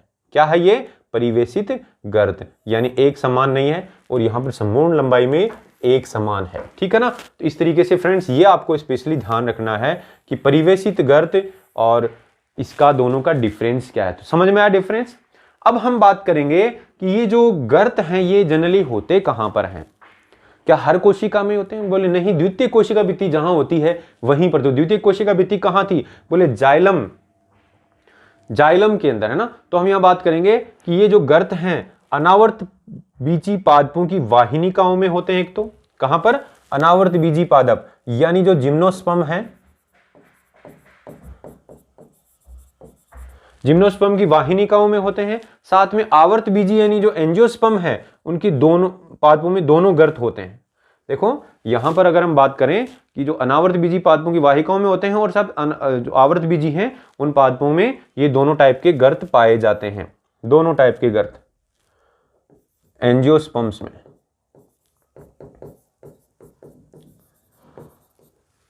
ठीक है। तो इस तरीके से जो परिवेशित गर्त है वो तो केवल इनमें होगा, लेकिन जो सरल वाला और परिवेशित वाला दोनों किस में होंगे? आवर्त बीजियों में। आपको ध्यान रखना है परिवेशित गर्त ये वाला जो गर्त है ये तो अनावर्त बीजियों में तो केवल परिवेशित होगा, जिम्नोस्पर्म में केवल परिवेशित, लेकिन जो आवर्त बीजी हैं उनके अंदर सरल भी और परिवेशित भी दोनों प्रकार के गर्त होंगे। अब यहां पर हम बात करेंगे, एक नया टर्म आ गया जीव द्रव्यक तंतु, जो अपने आप में काफी इंपॉर्टेंट है। जीव द्रव्यक तंतु यानी प्लाज्मोडेस्माटा, जो टर्म स्ट्रासबर्गर ने, एक साइंटिस्ट है स्ट्रासबर्गर, उन्होंने दी थी ये टर्म, स्ट्रासबर्गर ने, ठीक है फ्रेंड्स। तो स्ट्रासबर्गर ने ये जीव द्रव्य तंतु यानी प्लाज्मोडेस्माटा नाम से एक ऐसे शब्द दिया। तो ये प्लाज्मोडेस्माटा क्या है? तो हम प्लाज्मोडेस्माटा को, जीव द्रव्यक तंतुओं को समझें तो हम ऐसे बात करेंगे, साहब ये एक कोशिका है और दूसरी ये एक कोशिका है, ऐसे बना देते हैं, और दूसरी कोशिका ये है, इसको भी ऐसे बना देते हैं, इसके बगल में बना देते हैं ऐसे। इसकी कोशिका भित्ति है ये प्राथमिक कोशिका भित्ति मान लो, ये क्या है? प्राथमिक कोशिका भित्ति है, ठीक है फ्रेंड्स। अब यहां द्वितीय कोशिका भित्ति है या नहीं उससे कोई लेना देना नहीं है, इस तरीके से है। और बीच में क्या है, इसके मिडल लेमिला है, बीच में क्या है, ऐसे मिडल लेमिला है। अब हम बात करेंगे कि दो कोशिकाओं के बीचों बीच देखो ऐसे कुछ माइक्रोट्यूब्यूल्स होती हैं। मैं यहां पर ऐसे बना देता हूं कि पूरी लंबाई में दिखा देता हूं, मतलब ये अंदर तक दिखा दिया मैंने, लेकिन इसकी भित्ति के अंदर ऐसे क्या है, कुछ ट्यूब्यूल्स हैं। अब ये ट्यूब्यूल्स बनी कैसे, इस तरीके की कुछ ट्यूब्यूल हैं। तो ये जो ट्यूब्यूल हैं इन्हीं को हम बोल रहे हैं प्लाज्मोडेस्मेटा, यानी ऐसे नलिकाएं हैं, सूक्ष्म नलिकाएं, जो इस कोशिका से इस कोशिका में पदार्थों का ऐसे आदान प्रदान हो जाता है। तो ये बनी कैसे ये ट्यूब्यूल, तो बोले ये ट्यूब्यूल आप कह सकते हैं कोशिका भित्ति के अंदर होती है और पतली पतली नलिकाओं के रूप में होती है। कैसे होती है, देखो यहां पर कैसे बनेगी ये, तो हम ऐसे बोल देंगे साहब, इस कोशिका की जो कोशिका झिल्ली है, कोशिका झिल्ली ये है, ये अंदर की तरफ ऐसे जाएगी और ऐसे इसके साथ में जुड़ जाएगी। ऐसे ही इधर से कोशिका झिल्ली है, अंदर की तरफ जाएगी, ऐसे ही जुड़ जाएगी। तो यहां आपने देखा कि पादप की जो कोशिका झिल्ली है उसकी हम बात कर रहे हैं। अभी कोशिका भित्ति के अंदर की तरफ कोशिका झिल्ली होगी ना, वो तो झिल्ली जो है ना ये है, यानी ये वाली तो क्या है, सेल वॉल यानी कोशिका भित्ति है, और ये अंदर वाली क्या है, प्लाज्मा मेम्ब्रेन यानी सेल मेम्ब्रेन है, यानी कोशिका झिल्ली है। तो कोशिका झिल्ली जो है वो अंदर जाके ऐसे एक नलिका बना रही है, और इस नलिका को हम क्या कह रहे हैं फ्रेंड्स, तो बोले इसी नलिका को हम बोल रहे हैं प्लाज्मोडेस्मेटा, प्लाज्मोडेस्मेटा। तो अब यहां पर प्लाज्मोडेस्मेटा की बात कर रहे हैं, तो जीवद्रव्यक तंतु क्या है, बोले कोशिका भित्ति के अंदर ही पाए जाते हैं। बोले in the cell wall of two adjacent cell, आसपास की दो कोशिकाओं की सेल वॉल में ऐसे पाया जाता है। और ये कोशिका द्रव्य पदार्थों का आदान प्रदान करती है, यानी जो साइटोप्लाज्मिक सब्सटेंसेज हैं, साइटोप्लाज्मिक सब्सटेंसेज उनका क्या करती है, आदान प्रदान करती है। अब ये पतली नलिकाओं के रूप में पाई जाती है, यानी कैसे बनती है, बोले पतली नलिकाओं के, यानी जो फाइन ट्यूब्यूल्स हैं, फाइन ट्यूब्यूल्स उनके रूप में पाई जाती है। और उन फाइन ट्यूब्यूल्स को क्या बोलते हैं, डेस्मोट्यूब्यूल्स। क्या बोलते हैं फ्रेंड्स, डेस्मोट्यूब्यूल्स बोलते हैं। तो अब यहां पर ये देखो डेस्मोट्यूब्यूल हैं, ये क्या है, तो बोले इस कोशिका झिल्ली का अंदर की तरफ ऐसे एक जाती है और नली बना लेती है, इनको डेस्मोट्यूब्यूल बोलते हैं। ये डेस्मोट्यूब्यूल बने किससे हैं वैसे, बोले अंतरपदवी जालिका के द्वारा ओरिजिन है इनका, यानी जो ईआर है वो इससे ओरिजिन हो रहा है, ईआर है उससे, ईआर ओरिजिनेटेड है, यानी ईआर से बनती हैं। एंडोप्लाज्मिक रेटिकुलम से ये नलिकाएं बनती हैं, और ये नलिकाएं यहाँ ऐसे व्यवस्थित हो जाती हैं और इस तरीके से दो कोशिकाओं को जोड़ देती हैं। तो प्लाज्मोडेस्मेटा रियल में क्या है, बोले जीव द्रव्यक तंतु, यानी जो जीव द्रव्य है, यानी जो प्रोटोप्लाज्म है उसको एक तरीके से उसके तंतु हैं, ये सूक्ष्म नलिकाएं हैं जो दो कोशिकाओं के मध्य कोशिका द्रव्य पदार्थों के आदान प्रदान में काम आती हैं। और ये बनती किससे हैं, बोले ये डेस्मोट्यूब्यूल नाम की छोटी छोटी नलिकाओं से बनी है। और ये डेस्मोट्यूब्यूल कहां से बने हैं, बोले अंतरपद्रवी जालिका ने बनाए। तो यहां पर क्वेश्चन बनते हैं कि प्लाज्मोडेस्मेटा वो केवल कोशिका भित्ति में पाए जाते हैं, और ये स्पेशली पादप कोशिकाओं के अंदर पाए जाते हैं, ठीक है ना। प्लाज्मोडेस्मेटा केवल किस में पाए जाते हैं, पादप कोशिकाओं में। तो अब यहां आप बात कर सकते हैं केवल पादप कोशिकाओं में, किस में पाए जाते हैं, केवल पादप कोशिकाओं में प्लाज्मोडेस्मेटा। और पादप कोशिका भित्ति में, और ये क्या करते हैं, बोले दो कोशिकाओं को जोड़ने का काम करते हैं, यानी कोशिका द्रव्य पदार्थों का आदान प्रदान करते हैं, ठीक है ना। तो इस तरीके से पतली नलिकाओं के रूप में पाए जाते हैं। नलिकाओं को क्या बोलते हैं, डेस्मोट्यूब्यूल्स। ये डेस्मोट्यूब्यूल कहां से बनी है, अंतरपद्रवी जालिका से। तो प्लाज्मोडेस्मेटा जो टर्म है वो काफी इंपॉर्टेंट है फ्रेंड्स। अब यहां पर हम बात करेंगे कोशिका भित्ति की बनावट देखी हमने, कैसे बनी, डिजाइन कैसी है, उसकी अति सूक्ष्म संरचना यानी जो परासंरचना है, यानी जो अल्ट्रा स्ट्रक्चर है वो क्या है। अल्ट्रा स्ट्रक्चर मतलब जो मटेरियल इसमें जो यूज हुआ है उस मटेरियल की डिजाइन कैसे, जैसे दीवार बना रहे हैं तो हमने बोल दिया साहब दीवार जो है वो किससे बनी हुई है, बोले सीमेंट से बनी हुई है, बजरी से बनी हुई है, पानी है उसमें, ऐसे बोलेंगे। लेकिन सीमेंट और जो मिट्टी है उससे बनी हुई, तो मिट्टी बोले ईंटों के अंदर, ब्रिक के अंदर मिट्टी तो है, लेकिन ईंट तो बनाई है ना हमने, तो वो ईंट है वो क्या है इसके अंदर। तो बोले यहां पर हम बात करेंगे कि दो संरचनाएं हैं, बारीक बारीक तंतुक हैं जिनको फाइब्रिल्स बोलेंगे, और उनका एक तरीके से मैट्रिक्स है, उसके अंदर एक तरल मैट्रिक्स है, उसमें ये तंतु आपस में अरेंज हो जाते हैं। यानी कहने का मतलब ऐसे जो तंतु हैं वो अरेंज होंगे और उन तंतुओं के बीच बीच में क्या है यहाँ पर, जो इस तरीके से एक तरल मैट्रिक्स है। तो अब ये एक तरीके से वॉल इस तरीके से बनती है। तो ये जो तंतुक हैं ये क्या हैं, तो बोलिए ये तंतुक कई टाइप के हैं। पहला है वृहद तंतुक।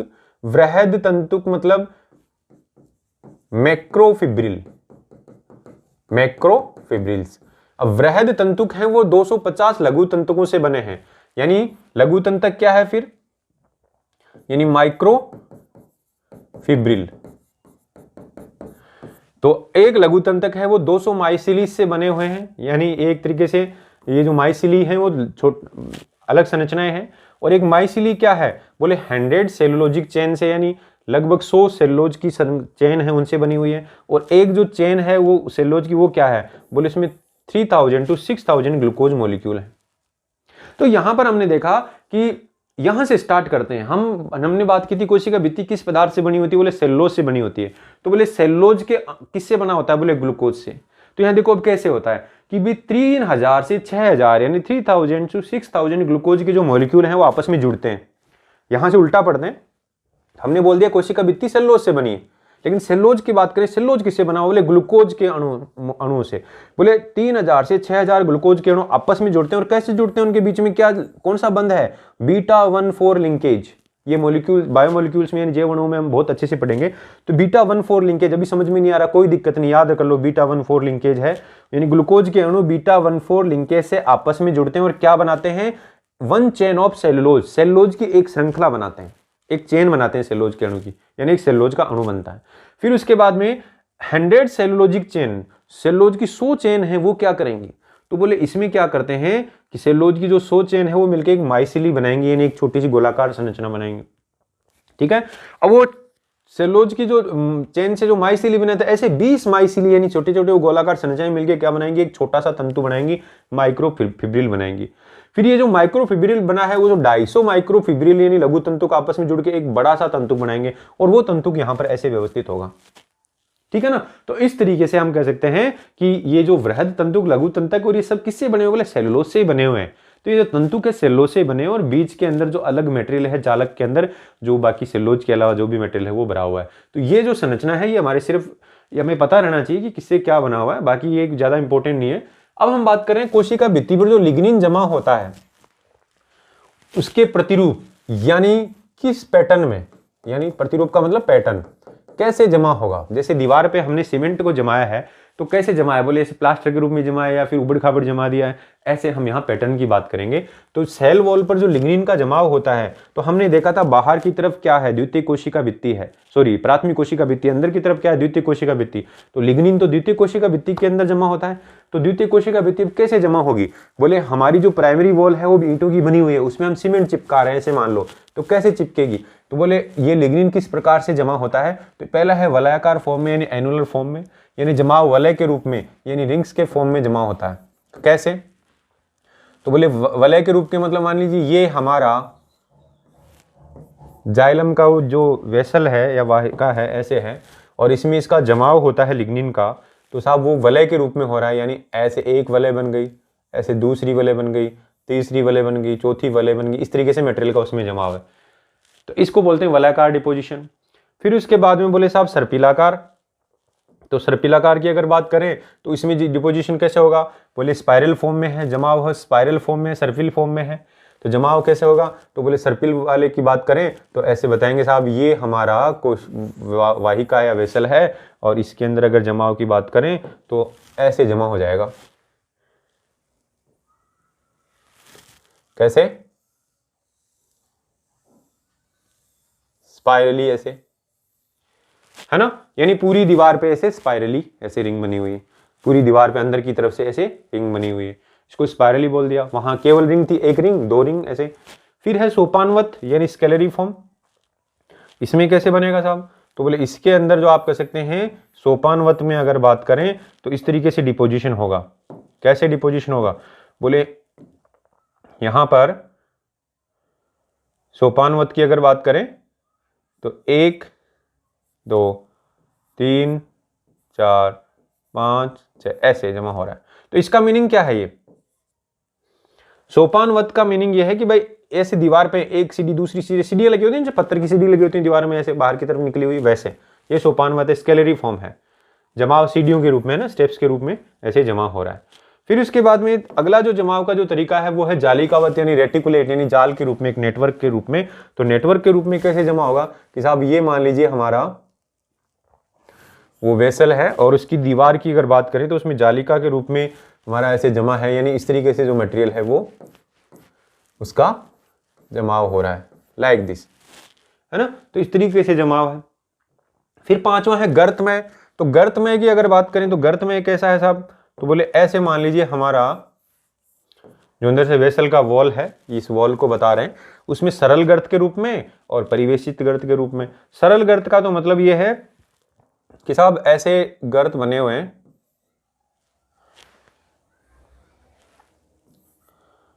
ऐसे गर्त बने हुए हैं, और बाकी जो इसको ऐसे समझ सकते हैं कि ये जो पूरा पदार्थ है ना, ये क्या है, बोले ऐसे गर्त बने हुए हैं,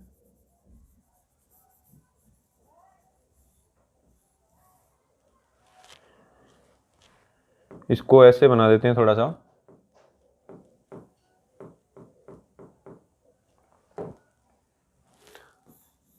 ऐसे मान लीजिए ये एक बार दीवार को उसकी भित्ति को बना देते हैं। भित्ति को आप साइड से नहीं देख रहे हैं, सामने से देख रहे हैं ना। तो इसमें ऐसे मान लीजिए सरल गर्त की अगर बात करें तो साहब सरल गर्त बने हुए हैं, जैसे किसी अलग कलर से शो कर दिया ऐसे। यहां पर क्या नहीं है, ये जो गर्त बने हुए यहां पर क्या नहीं है, पहले लिग्निन नहीं है, ऐसे बने हुए।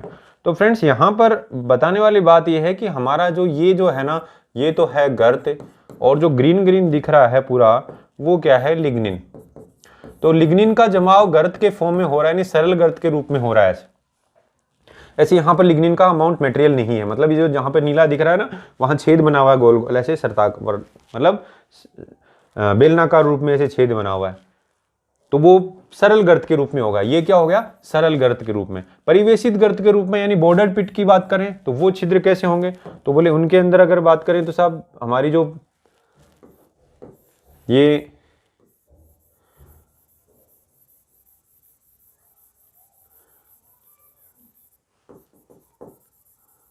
क्या है, ये बोले जो वाहिका या वाहिनी का उसके अंदर क्या डिपोजिशन है, लिग्निन का डिपोजिशन है। ये वॉल को हम दिखा रहे हैं, लेकिन कुछ जगह पर नहीं है, गर्त बने हुए हैं।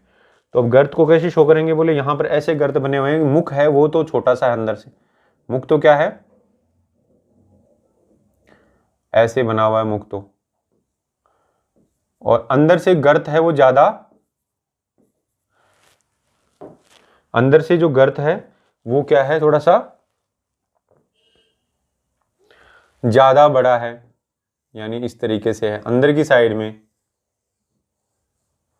ये जो रेड कलर शो हो रहा है इसका मतलब है कि अंदर की साइड है, ब्लू कलर शो हो रहा है मतलब बाहर वाला जो मुख है यानी गर्त है, गड्ढा है, इस गड्ढे का मुख तो नीले रंग का दिख रहा है और बाकी अंदर बड़ा, अंदर से ज्यादा खोखला है, तो इसको हमने इस कलर से दिखा दिया अंदर से। तो अब हम फ्रेंड्स यहां ऐसे कह सकते हैं कि जो अंदर तो गर्त इतना बड़ा है और बाहर की तरफ गर्त का मुख इतना है, तो यानी इस तरीके से पिट है। और यहां पर गर्त की बात करें तो सारे जो गर्त हैं वो एक जैसे हैं, ऐसे हैं। तो यहां पर ये जो लिग्निन है, देखो लिग्निन पूरा जमा है, सिर्फ गर्त यहां गर्त है, सरल गर्त बने हुए हैं, यानी व्यास अंदर से बाहर तक एक जैसा है, तो ये सरल गर्त के रूप में यहां पर है नहीं।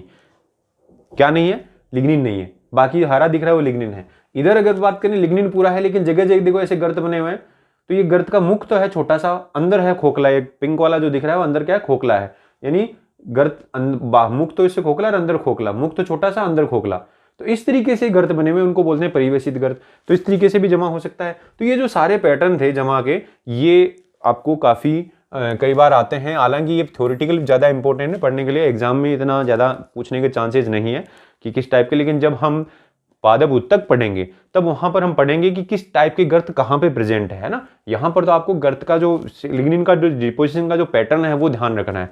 अब सेल वॉल यानी कोशिका भित्ति के क्या फंक्शन है, क्या कार्य है, तो हमें पता है to provide the shape to this cell, cell को शेप प्रदान करना, आकृति प्रदान करना। आकृति होगी जैसे पादप कोशिका की एक बहुभुजीय आकृति है, ऐसे सुरक्षा प्रदान करना, यानी एक तरीके से आप कह सकते हैं प्रोटेक्शन। भाई हार्ड चीज है तो बाहर से प्रोटेक्शन भी प्रोवाइड करेगी, ठीक है ना। और ऐसे पदार्थों के आदान प्रदान में सहायक, हमने बोला इसमें प्लाज्मोडेस्माटा बने हुए हैं, पिट्स बने हुए हैं, उनकी वजह से पदार्थों का आदान प्रदान हो रहा है, तो आप कह सकते हैं एक्सचेंज ऑफ मटेरियल्स या ट्रांसपोर्ट ऑफ मटेरियल्स, है ना, इसमें हेल्प कर रही है ना,